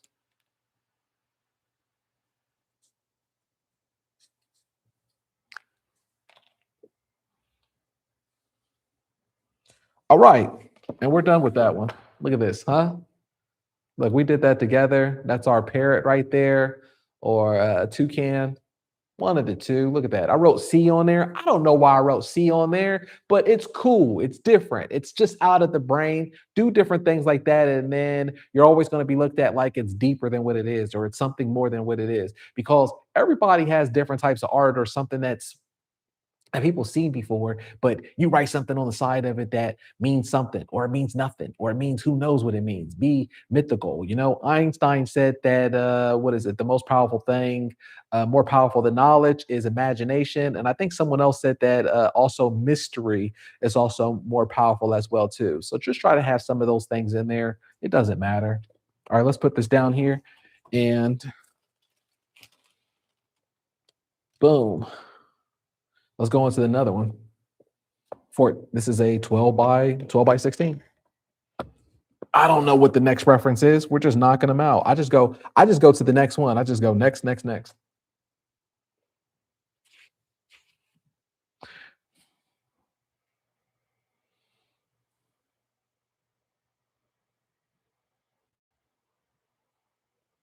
Actually, this one's going to be a 16 by 20 because I'm going to do a neo-expressionism to have a little bit of fun. Well, I always have fun, but you know what I mean. Yesterday so every week, if you're not part of the elite community, we have a weekly call on Sundays, and they're Q&As where you missed the last painting. Here, I'm going to show it to you because we're all cool here. Here, this is the last painting. Check that out. Isn't that beautiful? That's our parrot bird right there. Come on, look at that. So every week we have a Q&A. So you need to jump in there with us. So you could join us. We're having a great conversation, and we talk about different things. But you know, we really hone in. And let me reset the time. Yesterday, Tulio said this really great analogy where he was talking about swimming. There was a racer, a swimmer, race swimmer, whatever. Swimmer that's racing at nighttime can't see anything around it, doesn't know where it's going, is just swimming and swimming and swimming, and thinks that it's not making any progress at all because it can't see the land, can't see what's going on, and wants to turn back because it can't see. It's through the fog, it's through the darkness, and wants to give up. But if it gives up, he's already going to give up all the hard work that he's done. But then when I'm sure when the daylight comes, I don't think he completed the story, but I'll complete it in my mind. I'm sure that when it was like daytime, you can see that the land was actually right there, and he's further than everybody else. And there's so many times in our life that we'll play tricks on our mind, and we just want to give ourselves an excuse to give up. And the hardest part always, no matter what you're doing in life, and you should know that by now, the hardest part is always starting everything. It's just starting because you don't know where you're at. You don't know where you're going. You don't know. But then the part that really sucks, and for me, the hardest part, that's why I keep going. For me, the hardest part is knowing that if I stop, then I know that I'm actually further than what I think I am. I'm swimming in the dark. I know I'm further along. But if I stop, the hardest part for me is that when I look back a month later, a year later, or whenever later, I know that I was actually further than everybody else in the race. I was further than everybody else in the race. And yet I let myself trick me out of success.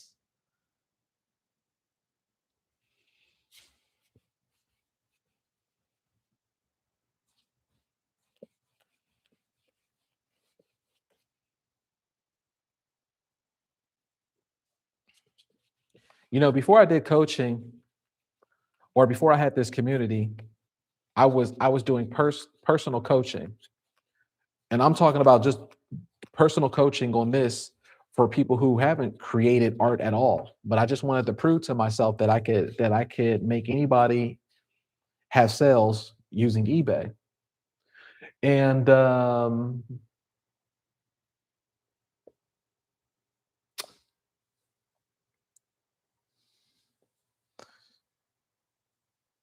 the thing that I would always say that is the hardest part about what we do is when you're starting off, and even for me, having so much experience and having a mental fortitude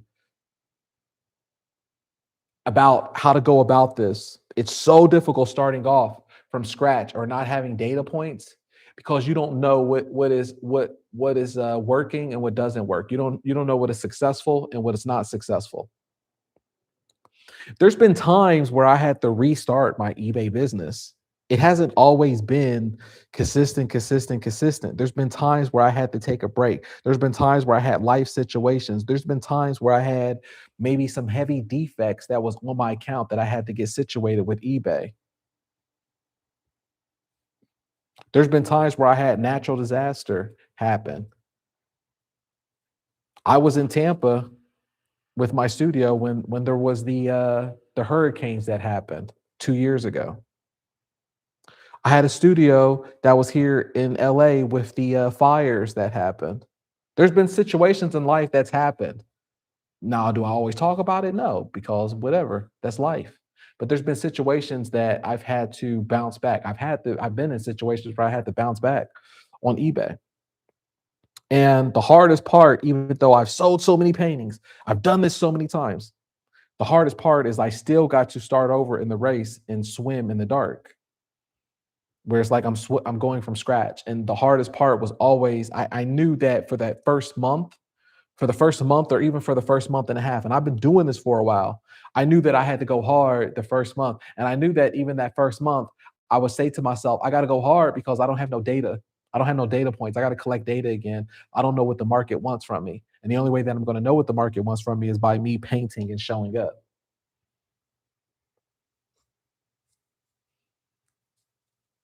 Yes, the Q&As are recorded. It was recorded yesterday.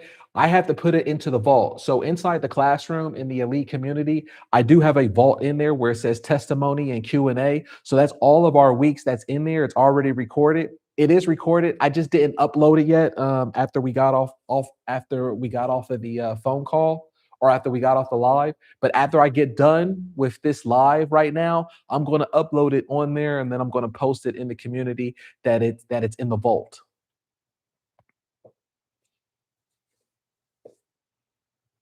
It reminds me of the Busch Gardens bird. That's so funny.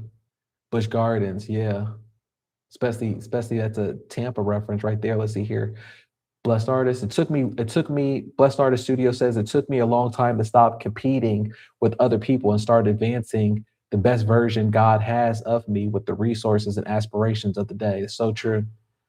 Yeah, that's right there. Competition will rob you. That's the fastest way to rob you of your joy and from everything is a competition, competing yourself. And you're competing yourself against people who probably wish that they were in your shoes. That's the craziest part too about competition and comparing yourself to other people, is that you're comparing yourself to people who you don't even know what their situation is. You don't know what and more than likely they wish that they were in your shoes. I think about things like that too. Like anytime that you think that you're in a have not or something like that, or you're comparing yourself to somebody's life or anything, you have to think that, more than likely, if you knew what these people's real life was or their situation, they wish that they were in your shoes, in your situation. And that's it all goes back to that analogy we were talking about swimming in the dark, swimming in the fog. You don't realize how far you are compared to everybody because we're so caught up into if we weren't swimming in the dark, right, and the light was on, or if it was daylight and we're swimming, we would be so caught up into looking over to the next lane to see how far the next person is, and then we wouldn't even go far because we're so caught up into we spend more time looking over in the next lane. How far are they? How far is this? I'm not progressing.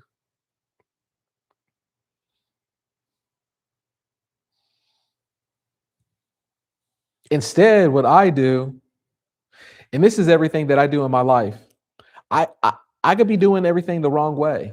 I could be doing everything completely wrong, and I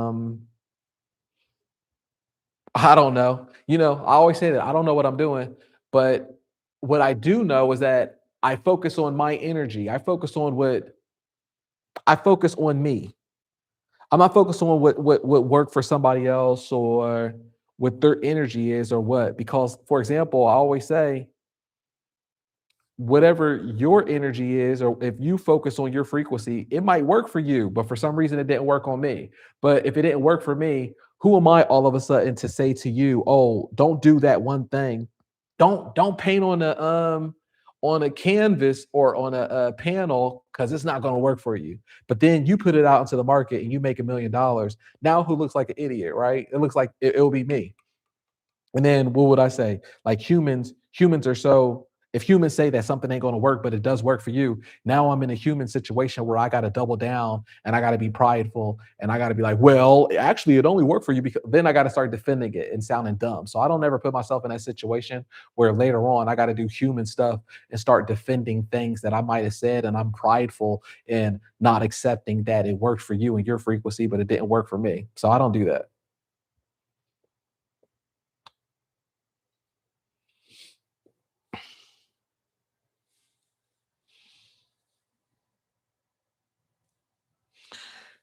Recently, in the community, one of my one of my members was like, should we do like different categories for the art? And I'm like, I haven't, because you can't teach an old dog new tricks kind of thing. It's like, but if I could go back in time and if I was starting my account off and I was new like most people, then I would do that. I would have, where it's like I would set up categories to be like, especially if there's certain things that I know I'm painting. It's just hard for me to say that on certain people because I don't know what your subject matter might be. But if it gets to a point where you know what your subject matter is that you're always painting, like for me, I have like animals. So maybe I do animals as a category or a subcategory, or bulls or then landscape flowers. I would create those. If I could go back in time, I would create those. But I've been like since I've been doing this for so long, I haven't had any kind of issues personally for me. But that's not to say what it would flow for you. I think it would be a great thing. Um, so I never try to say what one thing could be. Instead, I'm like, I think that would be a great thing. I think that'd be awesome. Go in there and definitely, if you have a different, if you know what your categories are going to be, then that would be a great thing. Put in there, flowers, horse, or farm, or whatever. That'd be great. But just because I haven't done it doesn't mean that it's not going to work for you. It will probably work miraculously for you. I'm just, I'm a lazy artist where I don't want to add more steps to my thing, and I do a skew number, and then because the AI, like we're so fortunate now when it comes we're so fortunate now when it comes to eBay where AI picks up the title off of what you're saying anyways, for example. So what eBay does now, for if you type in the title expressionism, cow, farm, flowers, or whatever, it picks up the AI picks up that you wrote cow. It picks up that you wrote flowers, and then it automatically puts it as that subject matter. So that subject matter automatically gets filtered and categorized as flower or whatever. The buyer is automatic. They make it smarter so the buyer can find it anyways.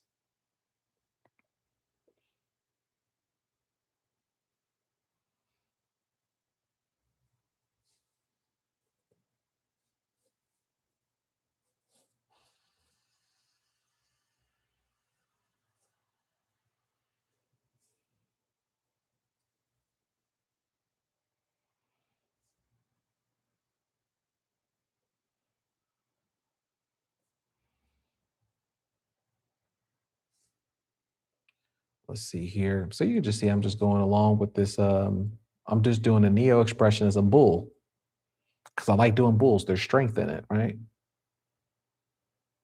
But also, this is a previous painting that I've done.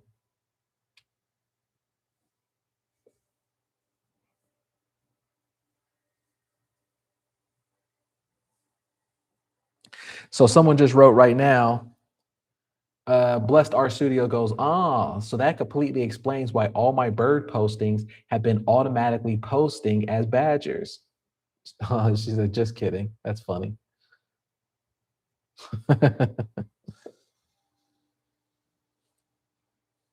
It didn't used to be that way though. It used to be where I had to actually go in and change the subject matter every single time. But now it just picks up off the word and it does it for you.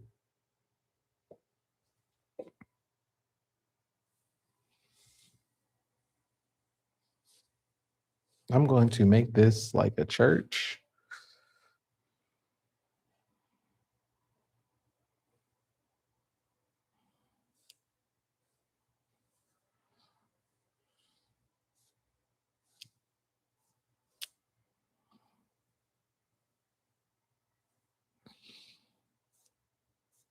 To put a steeple there.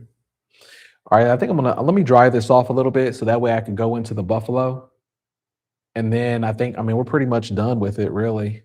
I'll do some other symbols and stuff like that after, but at least we got our background of the symbols kind of thing that we wanted, or at least the coloring. I think it looks really great. This is going to be phenomenal. These are phenomenal paintings. It's going to look really cool. And with these, you could do your own thing when it comes down to like these paintings. And it's best that you do. Like I said, throw in your own wording in there.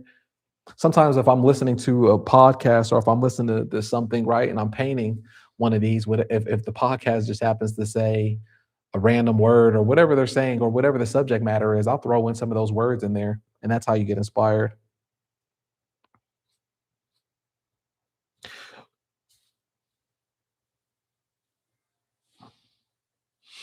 All right, let's dry this off.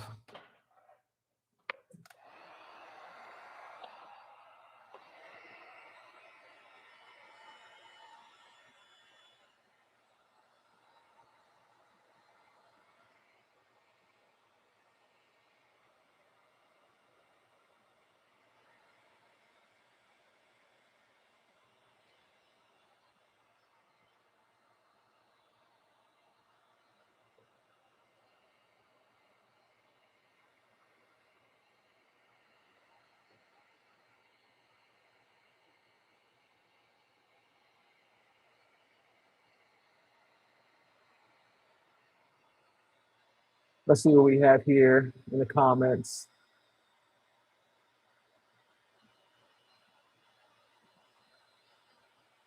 Wait for me. I'm still on the flamingo.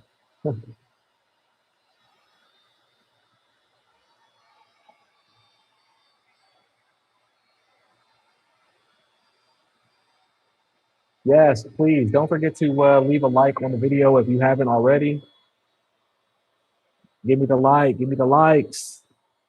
Helps me out on the eBay algorithm. Helps push this along. Makes the eBay know that people are tuned in and people are getting some value. If they're getting value off of this, let me know. Send me some super chats. Give me some super chats to help with the production.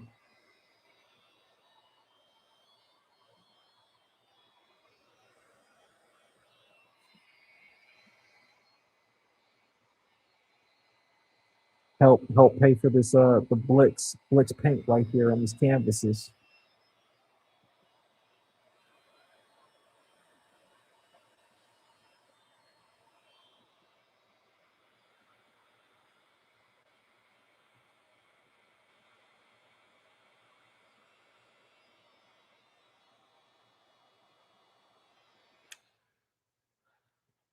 You still in Tampa? Question mark. I have a studio in Tampa. I'm in LA right now.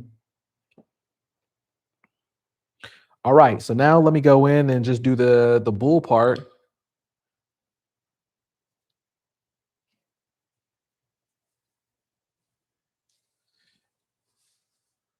Let's throw in some different colors. Boom. Let's do this.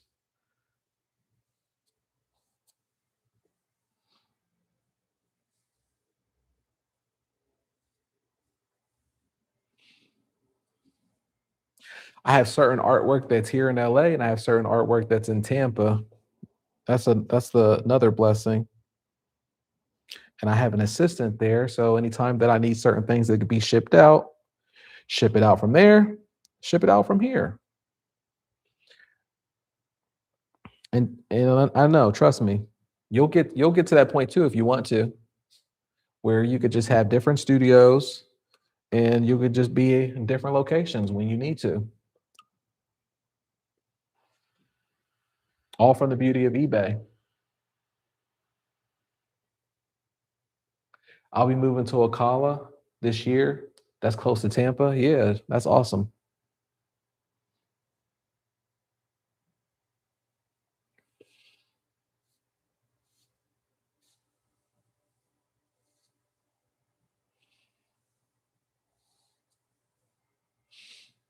All right, now let's go into the black on the bull.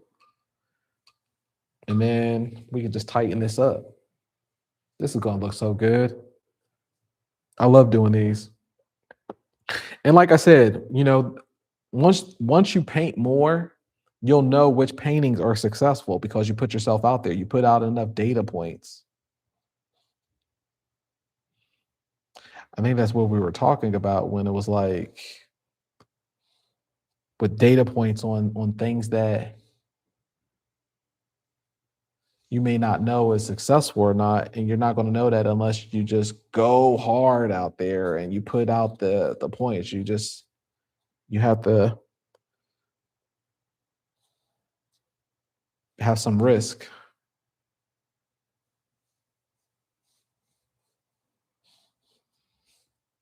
Work this fast. When I work these fast too, I'm also thinking to myself, like, I'm not going to have any reseller outbeat me. They're still going to be holding on to artwork from years ago. They're still going to be holding on from artwork from years ago, trying to sell it, while I already moved on, and they're still trying to sell it. Like they're more of a storage facility than I am,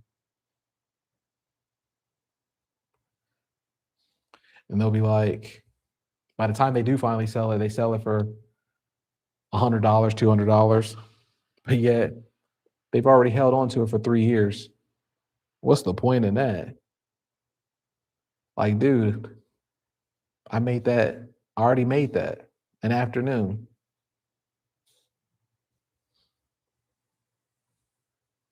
But I'm not knocking it at all. I love my resellers. Keep putting my name out there to the market. Keep buying it. I have no problem whatsoever. Love them. And you need to appreciate and love the resellers too. Because that means that they actually see where there's a broader market in your artwork. If they didn't and they went and buy your stuff, it could just be if you just had a one-time buyer, right? And they're buying it for their house, their husband or whatever like that, then they might not come back to you because they already got their fix for their house. You get a reseller, they feel like that means that there's actual market for your artwork. You're actually doing something right. So now it's up to you to just put your foot on the pedal and keep doing something right.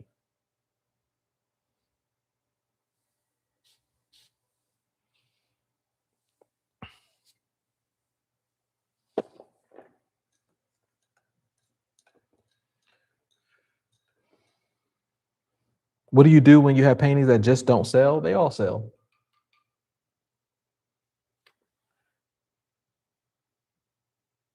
Let's see here. I was born and raised in Tampa. I moved to PA back in 2001. Mary says, "Hey, Corbellic, love the language you use when describing your artwork. Thank you, Mary. I appreciate you." Hello there. What up, McCoynoid?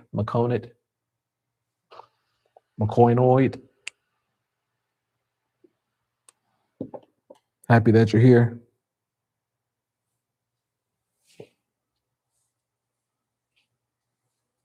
They all sell eventually because I know how to make them sell. Either if I'll do certain tricks inside the buy it now store, or if I put them back onto the market with an auction, or if I cross list it to a different platform. But they'll sell.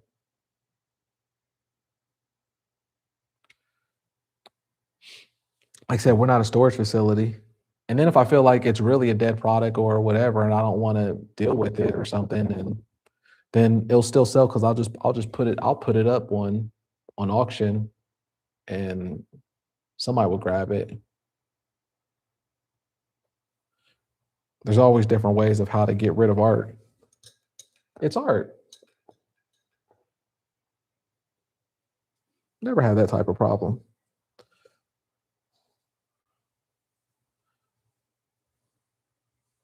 All right, let me dry this off one more time. Then I can really start having fun, and I could go into it with our like our pastel stick things. Start doing some drawings on here, and then that's it.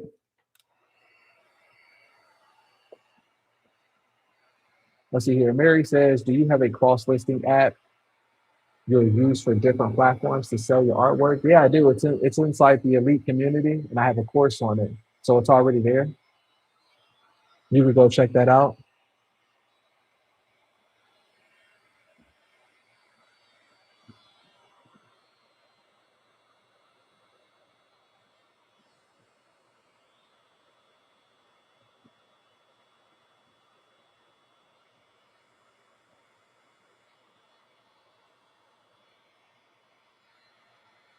Let's see how many likes that we have on the video so far.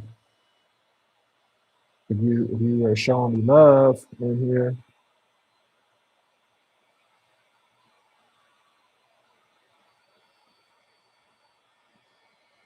we have 40 people watching, and we only have 20 likes. Come on, send me some likes. That's for free.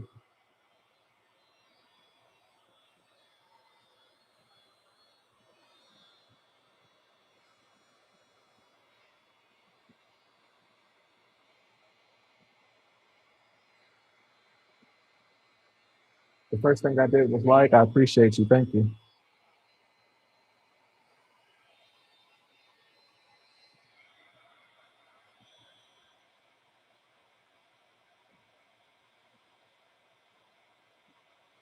Yesterday or last night inside the free community, I finally got around to telling people the great news is that to make the community better over there, so that way I can streamline them to eventually go into a lead and get them a little bit of pressure. That the new subscription is $5 a month. But also, what it does is that it filters the scammers or spammers. I mean, the spammers, so that way it's not just an open door. But also, what it can do, it could just catapult people. A lot of times, like, I understand what it's like. In order for us to do things that we need to do, there's two things that happen, especially with human psychology, is that we only value things that we pay for. And at times we need a kick in the rear to do the right thing, to better ourselves. Sometimes we need a push. And what kind of coach am I if I'm not doing that to try to better you? It's not always about me telling you great art and you're doing a good job. It's about me also being truthful and telling you, hey, get back to work. Work harder. You can do this. Paint faster, do more. That's what it's all about for me. And I said that going into 2026, that I was going to be more serious, per se, more assertive, no more Mr. Nice Corp. Now it's time to get to work. But also that um, we have enough we have enough data points out there. Like I said, it's about working fast and it's about working hard so you can get your data points out there. We have enough data points out there to see that we we worked hard, but we also help a lot of people. And there's a lot of valuable information that was given. And at this point, you should be at the standpoint where you're ready to make the conversion to better yourself. But also, is that it's not a Facebook group. It's not a Facebook group where we're just coming and sharing free art and look at my art today. Look at this. No, it's really for the transition to better yourself into the coaching, so that way you can start making additional money for yourself. And that way you can go over to the elite and see how you can set up your account on eBay. But there's certain people who had no intention of doing that anyways. At this point, within 3 months, 2 months, or whatever we're at, or wherever you're at, you know, then now it's like, nah, that means you'll never do it then. You'll never do it then. And I don't want to waste everybody else's time. It's not fair. I would only want to give attention to people who I feel like is going to make the transition to better their lives, and I can help you better your life and sell art and feel better about yourself, not just share art. So, I said that I said that anybody who doesn't want to make the transition, because it's going to be until the end of the week, and then unfortunately anyone who doesn't want to complete the $5 at least to be part of that, the free part, or the entry part, then I have to go in there and I have to unfortunately remove them from that community. So that way I can start providing more information over there. I can start providing more of a helping hand. And I don't want to, I don't want to give that energy away, where with people over there who are just coming, that were curious, but that don't actually want to put the work in or the steps. It's not fair to everybody else. And it's going to make it a better community for everybody. So I could see where the transition was getting loose over there. And that's just not what my intention was at all when starting it. That wasn't the plan. It's to help people. And if you don't want to be helped or if you're not ready for that, then I'll still be here when you're ready. But that's not what the intention is. It's just for you to be there forever because then you'll never make the step then. Or if you're someone who you feel like $5 is too much or something like that, then this isn't the place for you either because you're going to be in a mindset where you can't even afford a paintbrush then. And if you can't afford a paintbrush, then what are you doing here? So what I would say to those people, or what I did say, is that, hey, I got a free Facebook group then, if that's more your speed. You go over to Facebook because that's not what this is. You could go to my Facebook group. I have a Facebook group. um, whatever goes on over there, you could do that. But that's not what this is.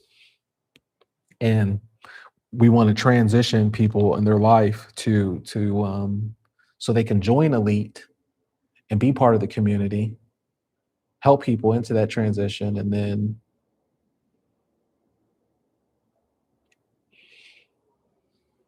so it's the best thing, really. It's the best thing.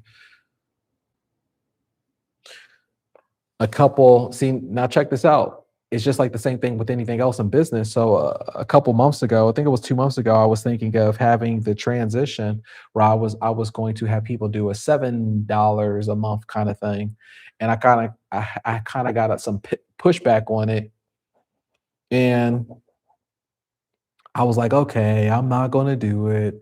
I'll leave it free, but I didn't have too much data at that point because I kind of just got started. And now it's been 2.5 months later, and I work my behind off, but I also have more data points out there where I've helped people and they have their numbers in, and we have too many testimonials where it's like, and I see where the community is going and the free community is going in a direction where people aren't making the decision and they don't want to transition. So it's like, all right, I have to either force you to transition or force you to transition off. And there's still so much value even for that $5, which is less than a cup of coffee these days, or anything. There's still so much information and value that you're going to get off of it, that you still get off of it in the free course. There's still things in there that you could participate in and with the community, but now it's just going to make it so much more stronger in the community of who we are. And now I can go over there and I can actually, now I can hold hand a little bit. I'm not too much about holding hands, but at least the people there, I know if you're willing to pay that at least and go in that, then you only value what you pay for. And I feel like I can talk to you instead of feeling like I have people there who were, you know, I don't want to say the word freeloaders, but we're saying freeloaders. And you don't plan to make the transition, and you're like a vampire where you're sucking up the energy of people who are actually putting in the work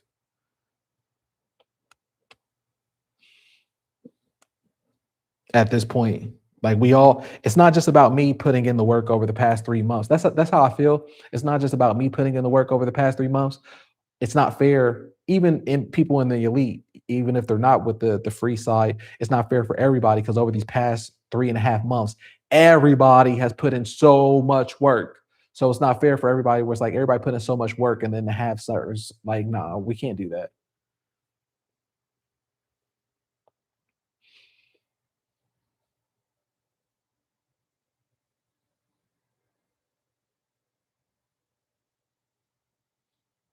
Let's see here. Let's see here what we say. Let's see. Let's see. Aloe Sunshine says, or let's see here. And here, let me go up here to the thing. I missed a lot here.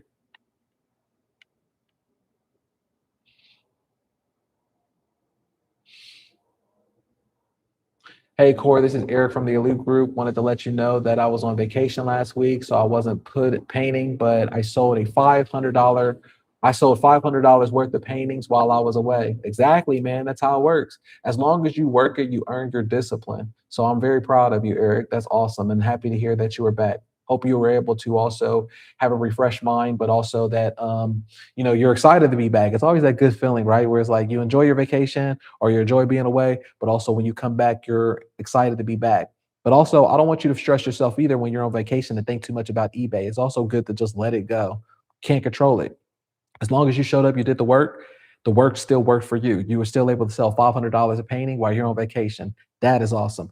If man, leave a story about that inside the elite community so other people could also be inspired by that as well. And then, we could use that as an inspiration about how you could work in the discipline as long as when you show up to work. All right, I appreciate that. Thanks for that story. Out here, it says out earn the problem. You're right. Mary says, yay. Thanks, Eric. Yep, that's awesome.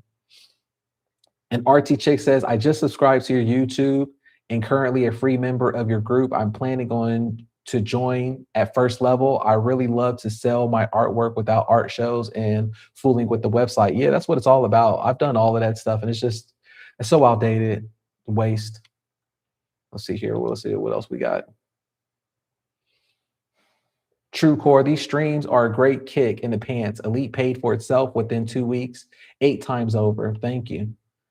How many paintings have to be posted for a $500 weekly sales? Join the Elite community and you could get in there and ask these questions, and it's up to you.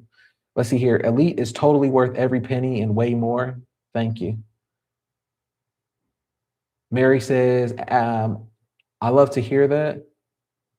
Eric says, I have a total of 30 paintings in my store. I should have more, but I've only had my store up for a little over a month. I had no money. Let's see here. Sharon says, I had no money when I started out, and I had an honest conversation with Corbellic that I would join no matter what. I did, and I already had my money back on sales. Dean Frey says, well worth the $5. That's awesome.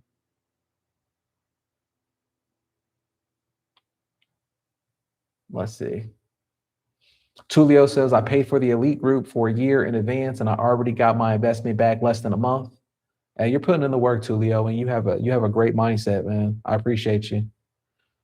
Let's see here. David says, procrastinators, when I joined the group 3 weeks in free community, I already knew by then I joined the elite.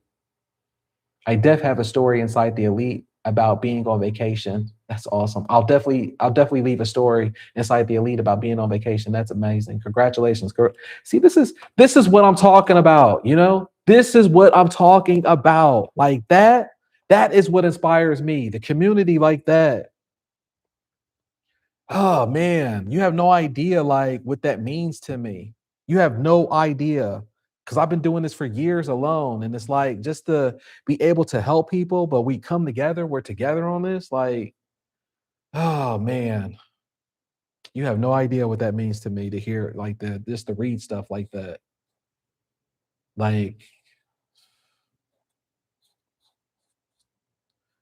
it's so important to help people.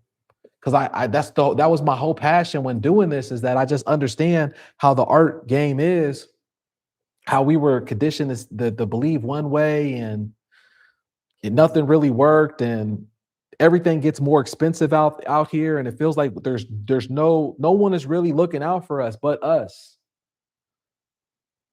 We have to give ourselves an ample opportunity to make a little bit of extra money when we can, either even if it is $500, even if it's $1,000. Like those situations right there could pay for your car note. It could pay for an electric bill. Most times we work a job and we don't have an option to make any additional money. We don't have the option to bring a little bit extra in. We don't have the option where we could use a little bit of cash flow to go on vacation, because what we get paid is what we get paid, and they don't care about us. They don't care if that's the situation for us.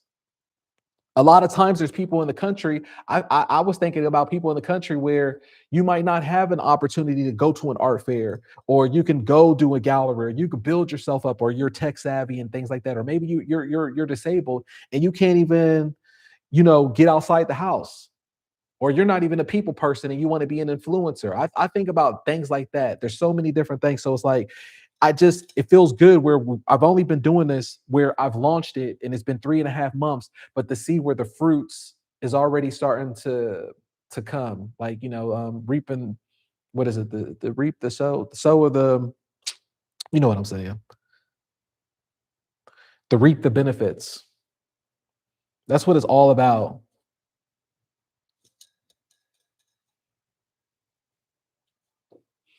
And like I said, when I wanted to have this transition, like a 2 months ago, it was understandable at that point because I still didn't have the data points, even though I knew I had my data points because I worked with clients prior to it.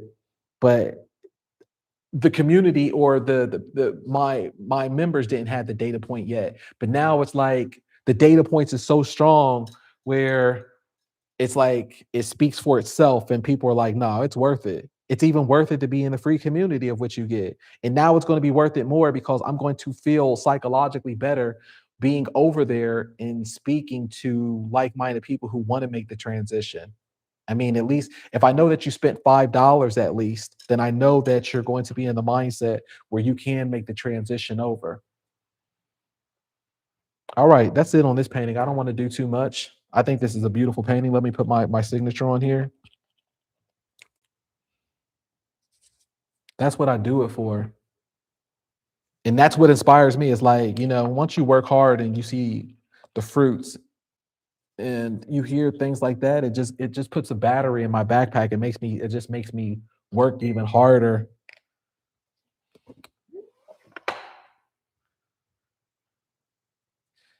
It's like I could just constantly work, after hearing stuff like that. It just makes me that's what it's all about. All right, look at that beautiful painting. Isn't that cool right there? So it's like, Wall Street, cattle. Um, yeah. We got a bunch of different things in here. You could just add different symbols that you like. You add different words in here. People will love it. People love this right here. This is $1,000 painting. Let me know what you think.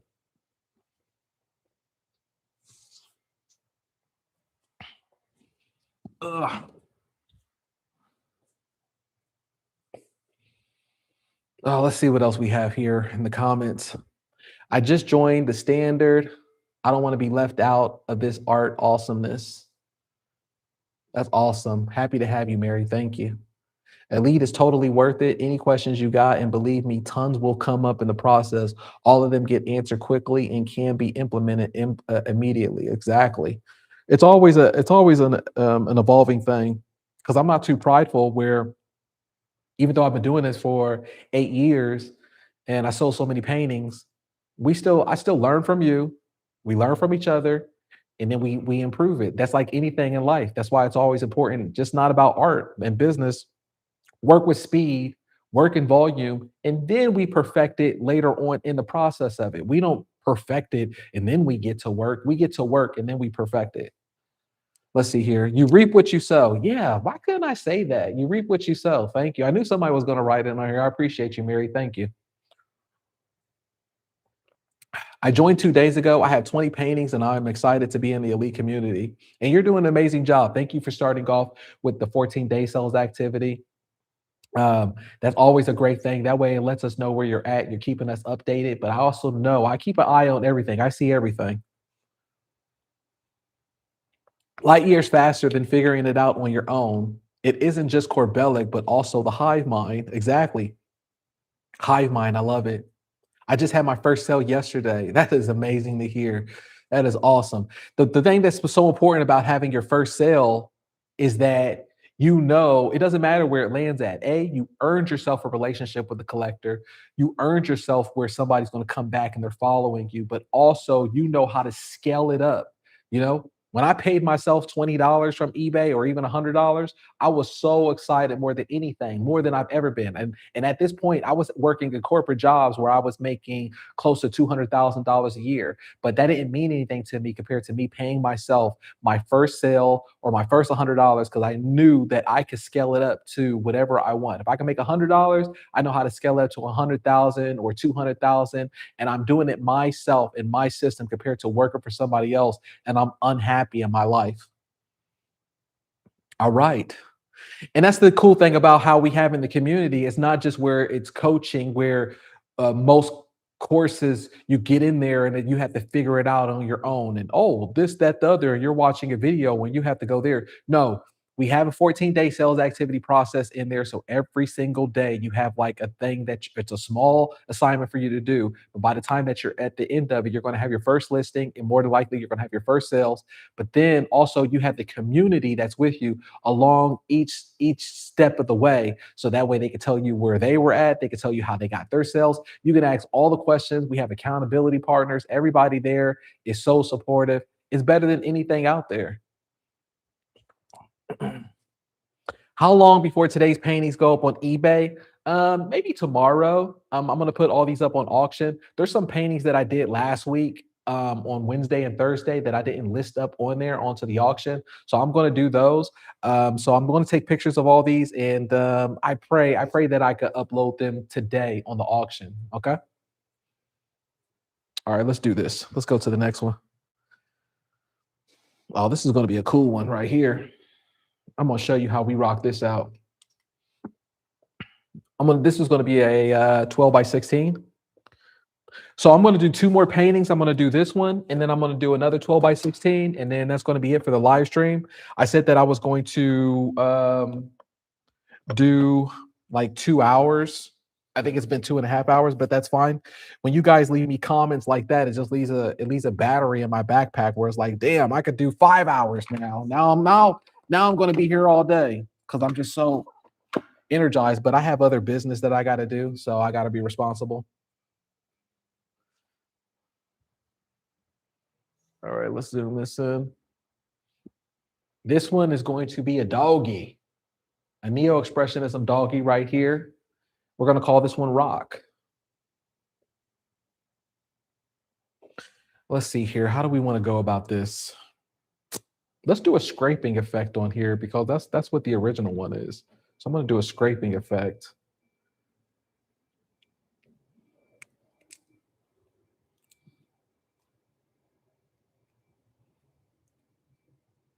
Do you also show how to make your art seen?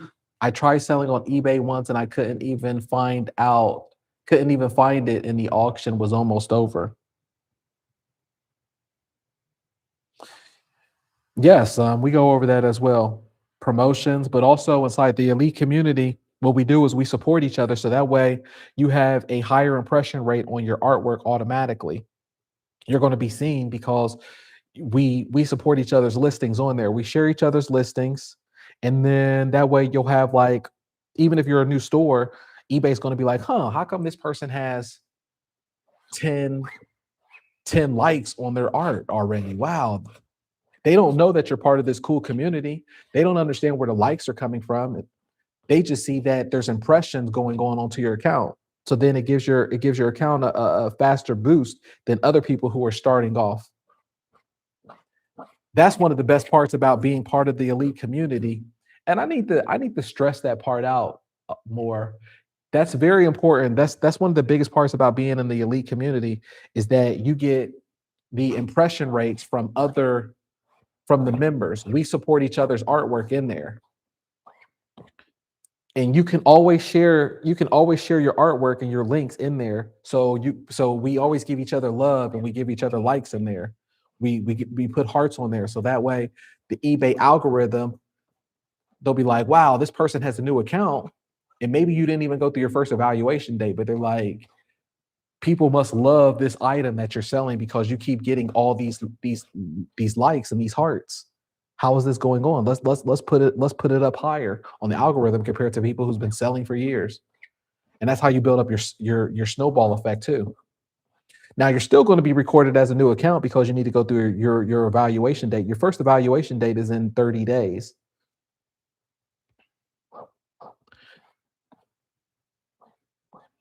And as long as you're doing it properly, as long as you're doing everything of what you need to be doing, you will be a top rated seller within 3 months.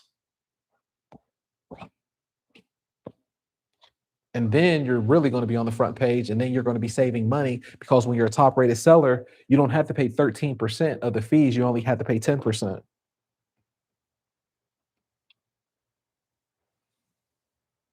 Let's see here.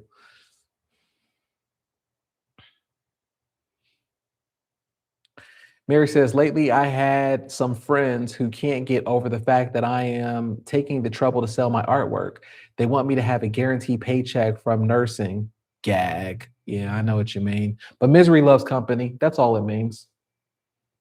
Thanks for the reminder, Mary. Yes, leave the likes. Please leave the likes. Also, if you can, buy me a cup of coffee, a small gesture of support. Leave me a super chat on there. It's on the bottom right with the dollar sign. It will be much appreciated. Leave me a super chat on there. Be the first in this live stream where you can leave me a super chat. Let me know that you appreciate the information and the art that's going on here. That would really mean a lot. All right, let me dry this off right now. So you see how we was able to just smear in this color on here, and we just use the rubber paintbrush, so that way we have our different color. It looks really good. Let me do a little bit of black too. I like doing that where it really gives it that look, and but customers love it too.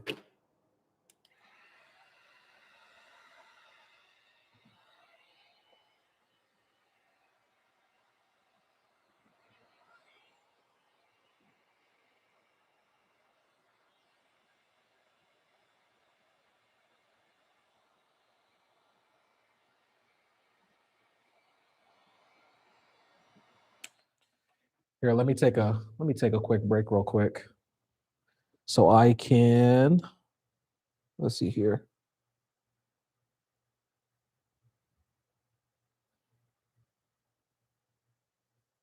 I just want to make sure that I also put in the comments here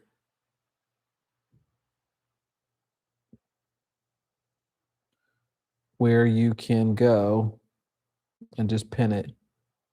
Pin.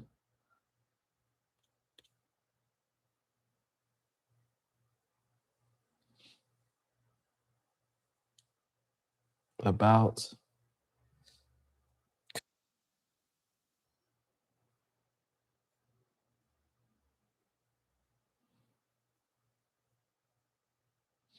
Let's see here.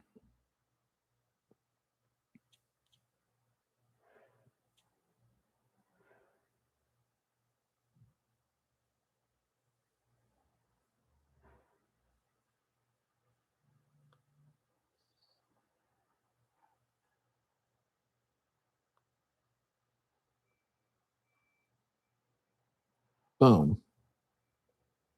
All right. It's pinned. So not only is it in the description, but it's also pinned in the comment section of where you could go so you could join the elite community and you could be part of this cool club. All right, let's get back to the painting. I don't see where to buy a cup of Joe. It's at the bottom right on the chat where it has the dollar sign on there.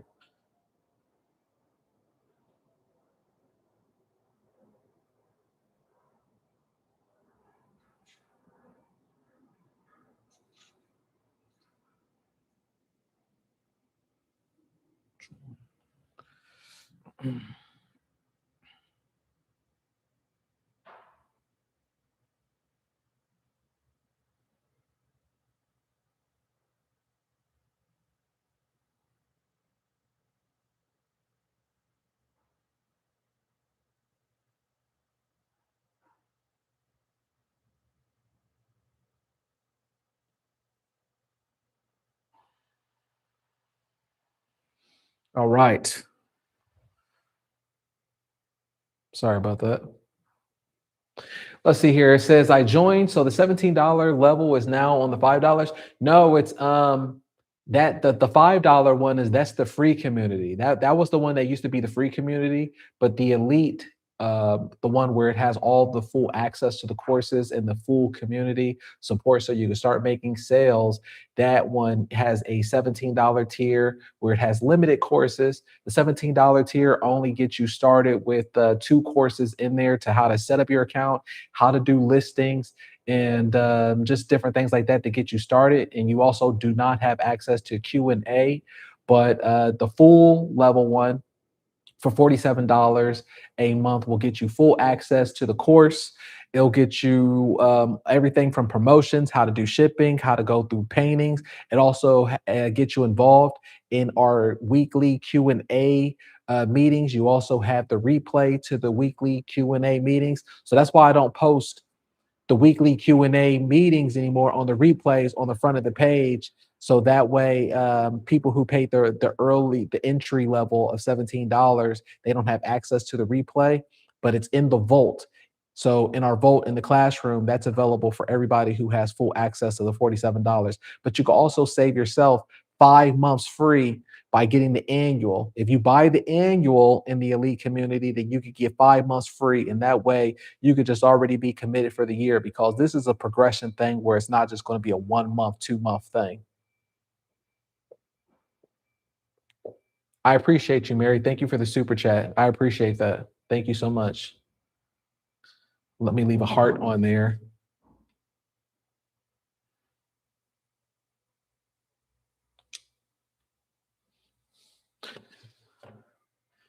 I guess I did something wrong. The videos are still locked. I think, yeah, because you joined the free art community. The elite community is in the comments right now where you're at in the comments. It's pinned to the very top. So if you go to that link, that is the elite community. And that's where everything is located at. Let me know if you have any questions, or I'm pretty sure that my community right now can guide you in the right direction. They'll guide you. All right, let's do this dog already. Enough of this talking. Enough of this talking, jocking. All right, so now that we did our background like this, right? I'm going to also use the background on itself. So I'm not going to just paint the whole dog. I'm just going to use certain areas of it, but I'm still going to use the background to be our dog.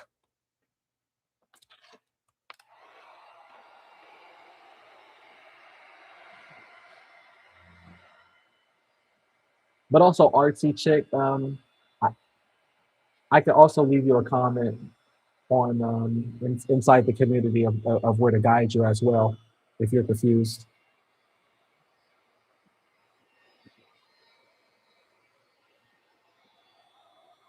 It's not a problem.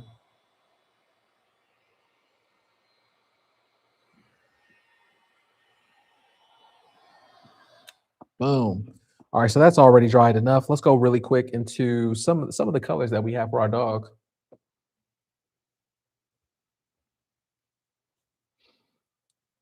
I'm just going to do a light brown. So here's a light brown. Boom. Then there. Let's do a light brown again.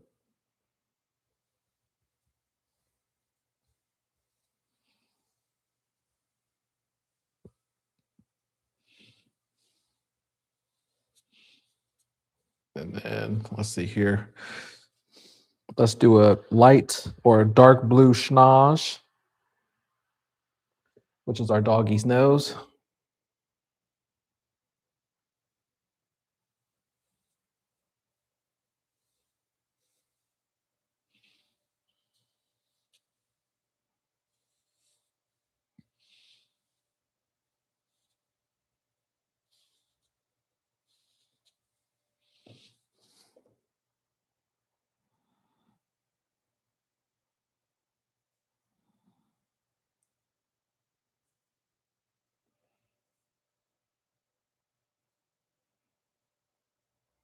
Boom. Really quick.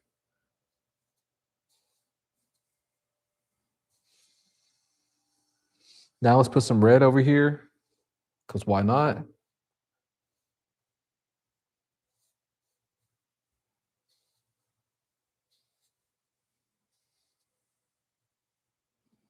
And then I'm gonna do like a pink over here.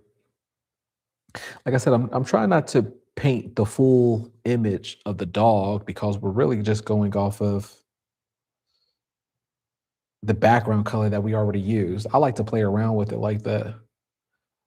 But also it's like two birds, one stone.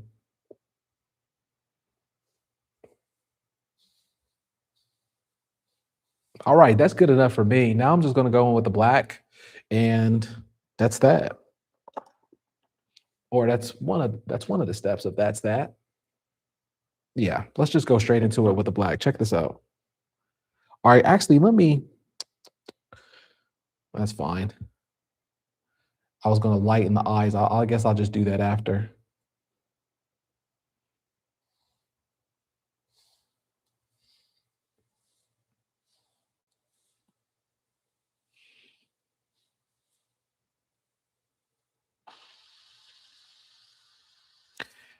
Cool thing is for my members who's painting along with me, I know you're painting faster than me right now. That's awesome.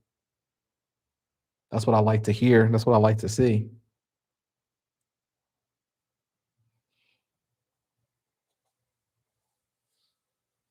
Like, let's do this.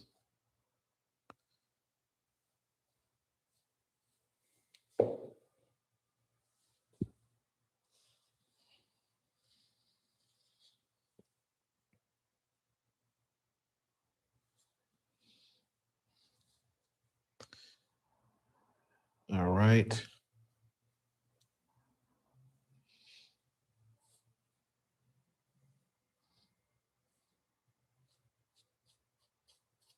A lot of times when I'm doing a painting, even though I love the process, I'll just say to myself, like, I just want to get done with it. That way I can get done with it. That way I can work fast, get on to the next one. I just want to get done with it.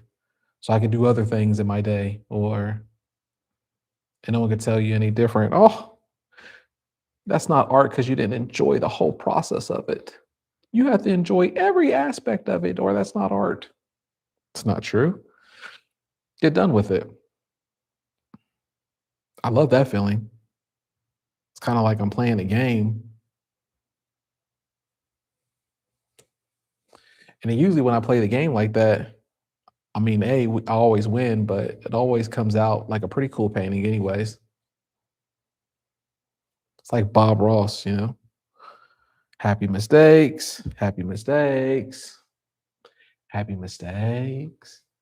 Let's see here. Big win right now. I just sold paper art from my buy it now and upsold framing for both. That's how you do it. Great job. How much did the paper sell for, if you don't mind me asking? Let's hear it.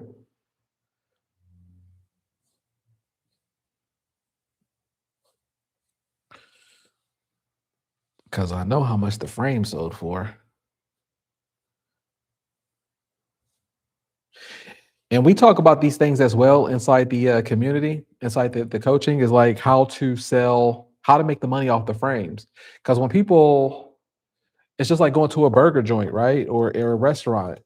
They serve you a burger, they serve you a sandwich, and then what do they ask you on the side? Hey, do you want fries and drink with that? It's hard to say no that you don't want fries and drink with it. Now, for the restaurant, it doesn't really cost them that much to give you the fries and drink.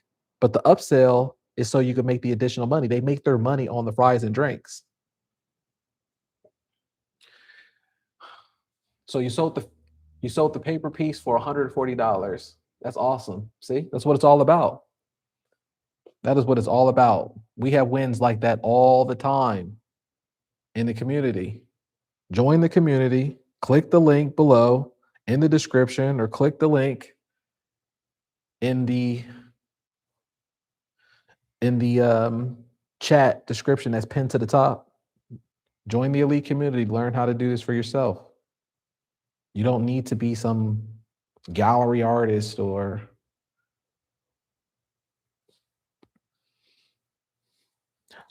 I built up my Instagram page and portfolio for 10 years, for 5 years. Now I'm ready to show it to the world and build up my email list. You don't need to do any of that stuff. That's so stuff so outdated. So basically, you have to be like a popular influencer. It's kind of like high school in order to sell art. Nah, you don't.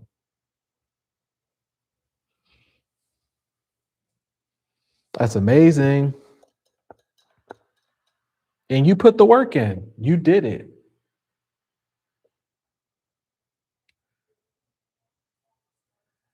Yeah, yeah. You've been putting the work in, man. That's why. I'm proud of you.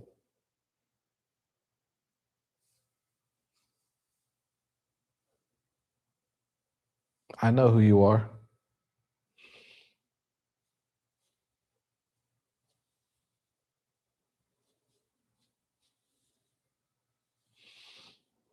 So it's like, this is the thing that happened. So when I was starting to get sales, right? And I was starting to get people buying from my buy it now store, I used to be thinking it was a luck thing. I was thinking, oh, it's luck because I'm so used to this mindset of why is it happening to me? It must be a luck thing. Oh, this isn't going to happen again. And then I had a mentor tell me that it's not luck. You put the work in is why. You put the work in. And once he said that, it's always changed for me because I used to be so nervous. And it goes back to our initial conversation of what we had on here, where we were like, it's so easy for us to sabotage ourselves mentally and think that, oh, when something good happens to us in our life, we're so quick to want to go back to that bad frequency of where we were always at, because we're so used to not we're so used to not of good things not happening for us. So it's easy for us to go back into the mindset to be like, oh well, it only happened because of, instead of it giving yourself permission to have that frequency where you deserve it. You put the hard work in. That's why you have it. It's not because, oh, you got lucky and it's not going to happen again. It is going to keep happening as long as you keep showing up. You put the work in. That's why it happened. And once you realize that and you give yourself permission to be successful, to feel successful, then more success comes your way.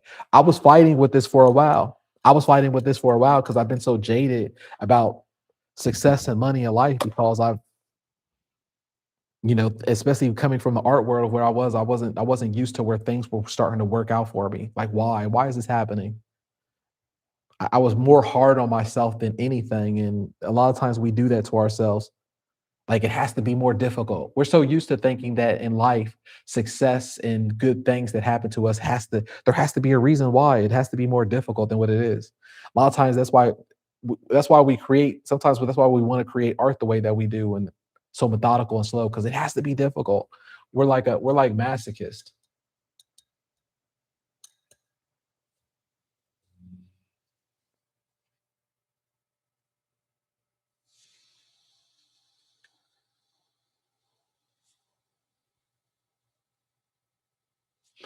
I've also been selling on my Etsy so far, 6 sales. That's amazing. I'm telling you, like, I wish that more members in the elite, like the course is already there for you about how to sell on the cross listing.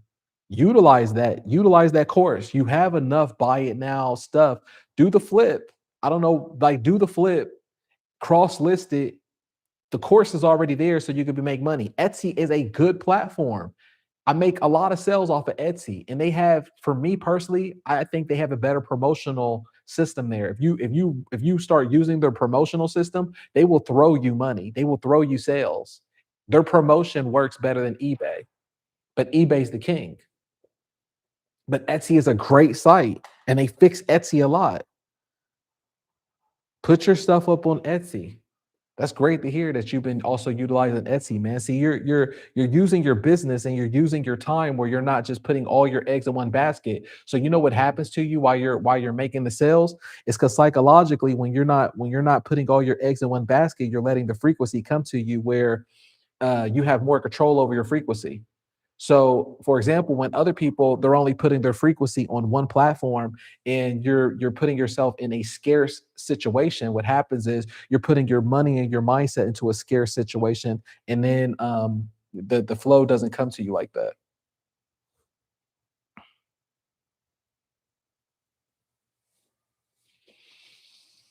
Let's see here. I've only been there for 1 month.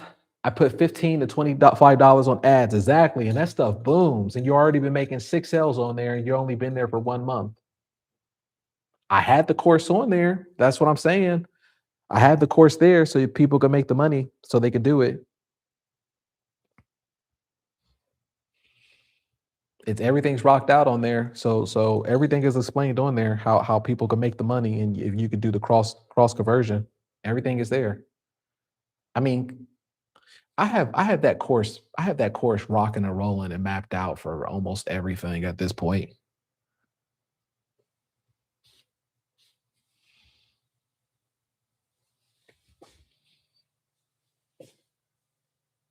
So proud of you, man. You really been you've been doing a great job. Proud of everybody over there. Everybody's been rocking and rolling. It's so inspiring to see. Let's see here. I have the worst time with curves.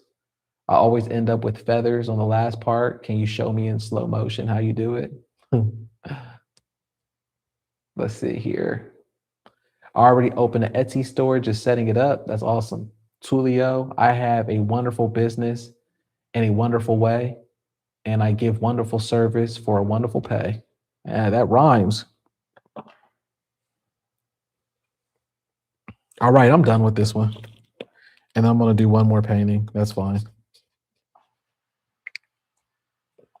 Or maybe I'll do one more painting. It really depends on what I see. Depends on if I want to do the next one or not. Depends. Let's see. All right, there's our doggy right there. Really abstraction. Something. There we go.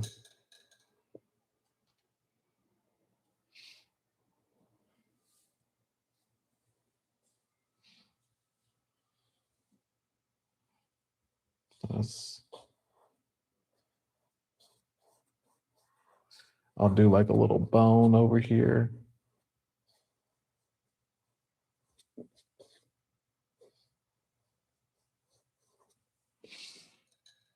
There we go. Look at, check this out. So now let me grab my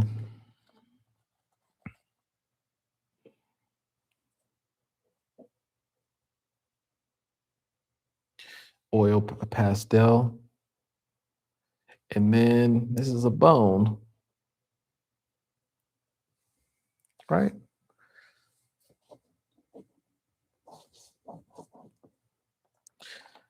Dogs are all about their bones.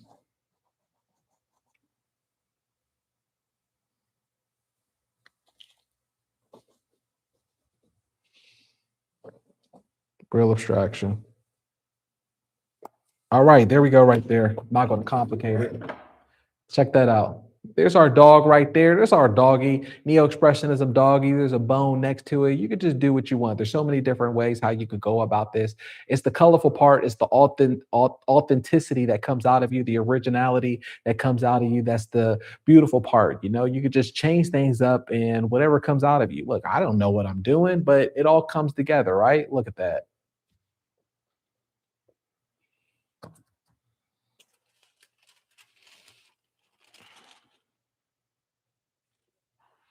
Let's see here.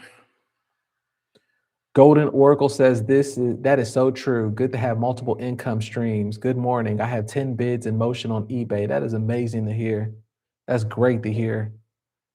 10 bids in motion, exactly. But what also happens, I'm telling you, like God is already with you. God is already in the work.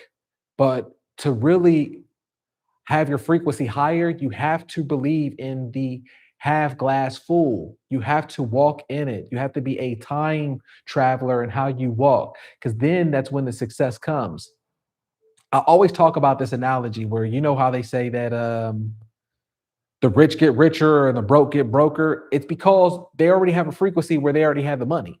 So their frequency is already walking like whatever it is. So it already naturally keeps coming to them. When you're poor, you become poor because your frequency is that you don't have, and you don't have any. So you keep having that generational curse of frequency on you. So you need to have the frequency, especially if you have different multiple sources of income, like us, for example, where I'm talking about making sure that you have artwork that's on Etsy, have it on Macari, have it on different places. You're going to have a psychological boost when you come into work of where you have, you have options compared to having all your eggs in one basket. It's just going to be more of effect on you. Like what do they say? There's an old saying: having two is close to having none. All right. Let's see here. Can you leave the chat on for the replays? Yeah, I think I do have that already, don't I? Yeah, I think I already have that option there. If not, then I'll check it on there to make sure that it is on there. So thank you for that question. Let's see here. I just try to do everything perfect. It freezes me. You inspire me to loosen up. That's amazing to hear. No, the replays don't show chat. All right, here, let me try that right now. Let me see if I can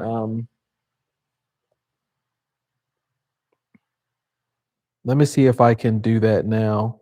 Let's see here. Customize live chat replay. Yeah, I have it selected on here for live chat replay. But I think you're right. I think some of the earlier ones that I had last week, I don't think that thing was checked on where it says live chat replay, but it's checked on right now. So thank you for confirming that for me. I appreciate you, Sally. Thank you so much. Yeah, I have the replays on now, so that's awesome. So like I said, look, this is just our second week. This is also the first day of our new schedule at the 8:30. So we're going to get better with everything in due time. I appreciate you. I feed off of your energy. So thank you so much for that. All right, this is our last one. This is a 12 by 16. Tomorrow, I promise, it's only going to be no more than 2 hours. You guys just give me so much energy, and I get up here and I keep going. But this is the last one. You're doing awesome. Thank you so much. Thank you, thank you, thank you.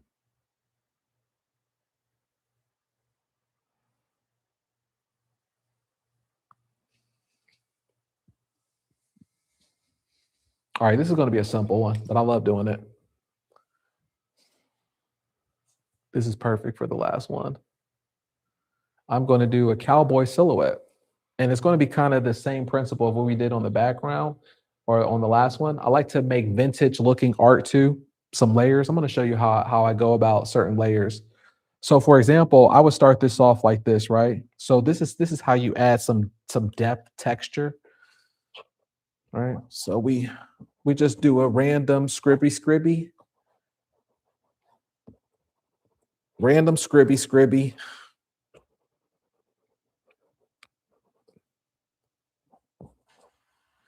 from the oil pastel and a little dark with black oil pastel. So now what I'm going to do is I'm going to take the larger brush from the our oil or our, what is this? Our rubber brush. We're going to take the larger rubber brush like this, and look at this. I'm just going over the scribbies. So that way the scribbies from the oil pastel, it's underneath of it. I don't have to varnish it. I don't have to um I don't have to do a spray finish on it because the acrylic is on top of it, right? But now what I also like to do to add a little bit more depth and texture, I'm going to add a little bit blue to it. But what I'm also going to do for a little bit depth and texture, what I like to do is we're going to take a charcoal stick and we're going to do some scribbies into it. Some scribbies.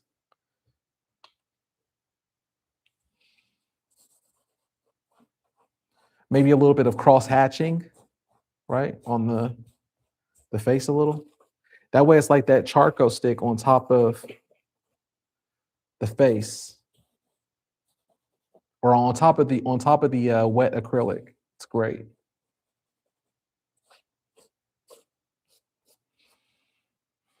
Look at that. Now what I'll probably do is just a little bit, I'll go back in here with the rubber brush again and just lightly on top of some areas, right? Like this. It adds depth and texture. People pay for that. People think that you're being very artistic and there's something more than it is. And there's not. We just did that really quick. There's nothing more to it. Let me just dry off this area. I'm going to dry it off a little bit and then the painting's almost done.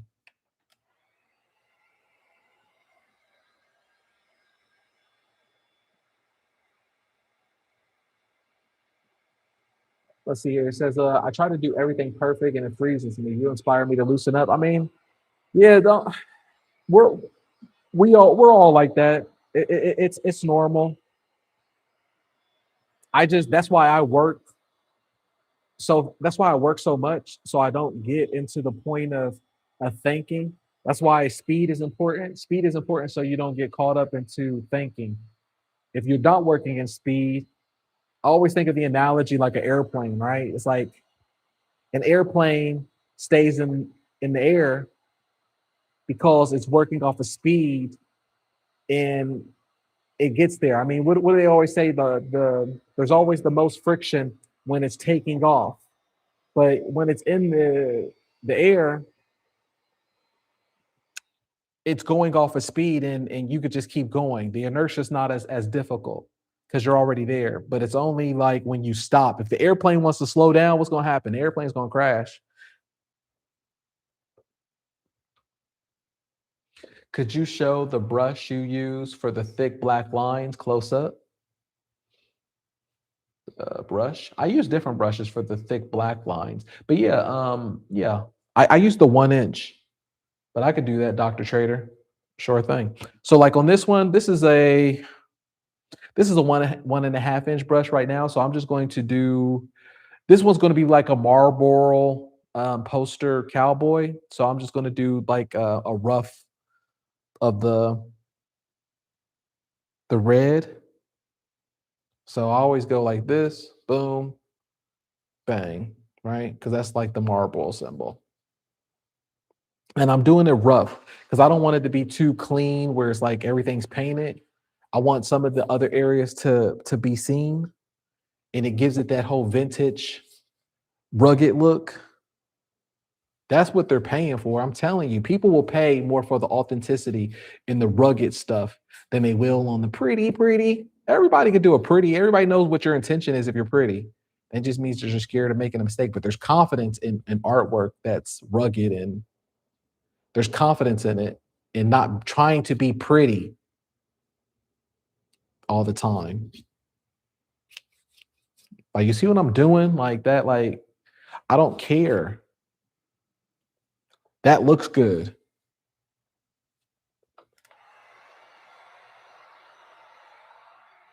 All the thin black lines. Okay.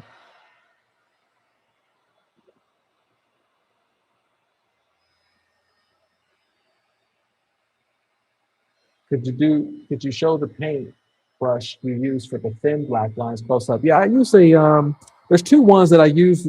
I use this the 1 inch. Oh wait, that's not the 1 inch, that's the ½ inch. And then I use the 3/4 inch. I have the full supply and everything of what I use and the best ones. They're very cheap, they're very efficient, but they're very great quality.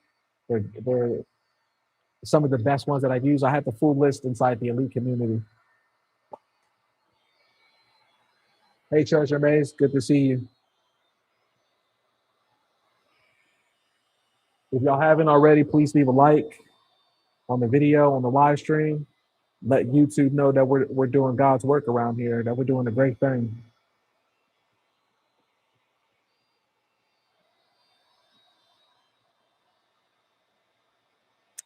Boom. All right, so now I'm going to use the 1 inch brush so I can go over our cowboy in the black. And then we're practically done because this is going to be a silhouette.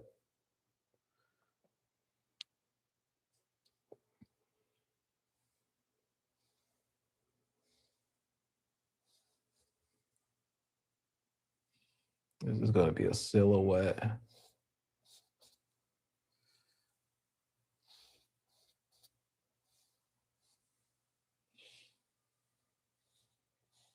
And like I said, we really want to have that rough cowboy look, kind of like it's withered.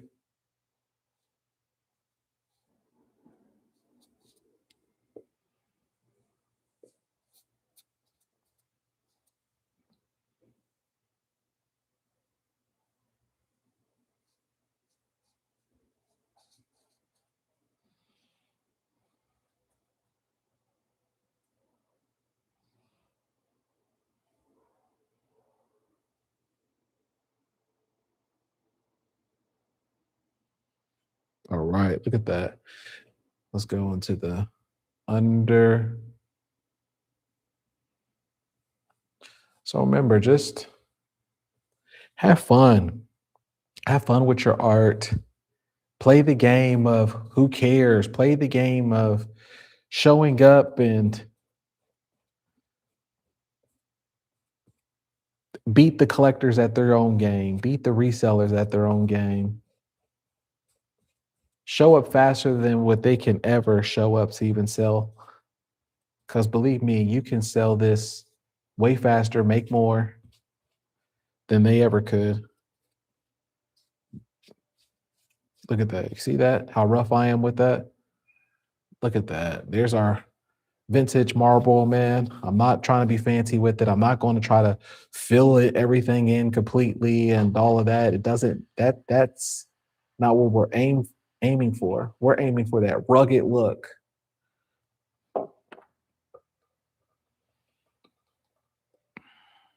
Boom. Look at that. Now what I'm going to do up here is at the top, I'm gonna let me dry this off, and then I'm gonna write Marlboro, and then we're gonna be done.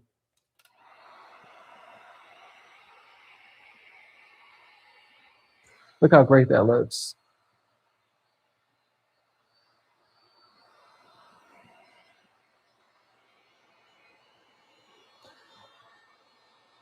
Now, while the paint's a little bit white or a little bit wet, let me add some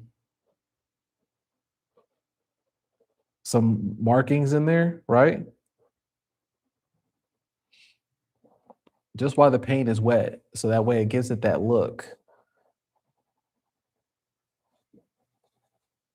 And then it dries fantastic. I like the look of where my paint is withered and it has layer, it has depth.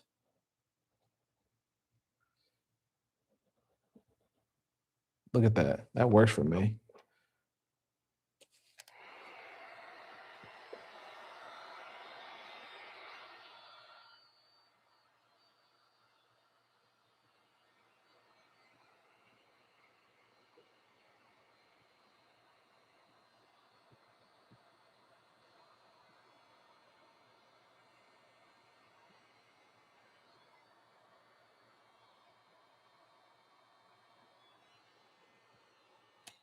All right, so now I'm just going to take my solidified marker, the Japanese solidified.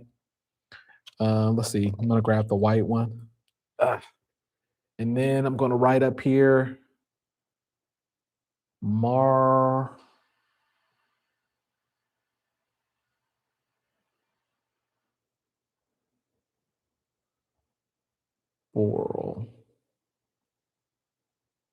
right? That way it's like paying homage. But then let's write incorporate it.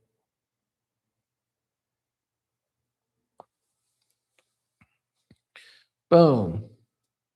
Something like that. I don't know what I'm doing, nor does it matter.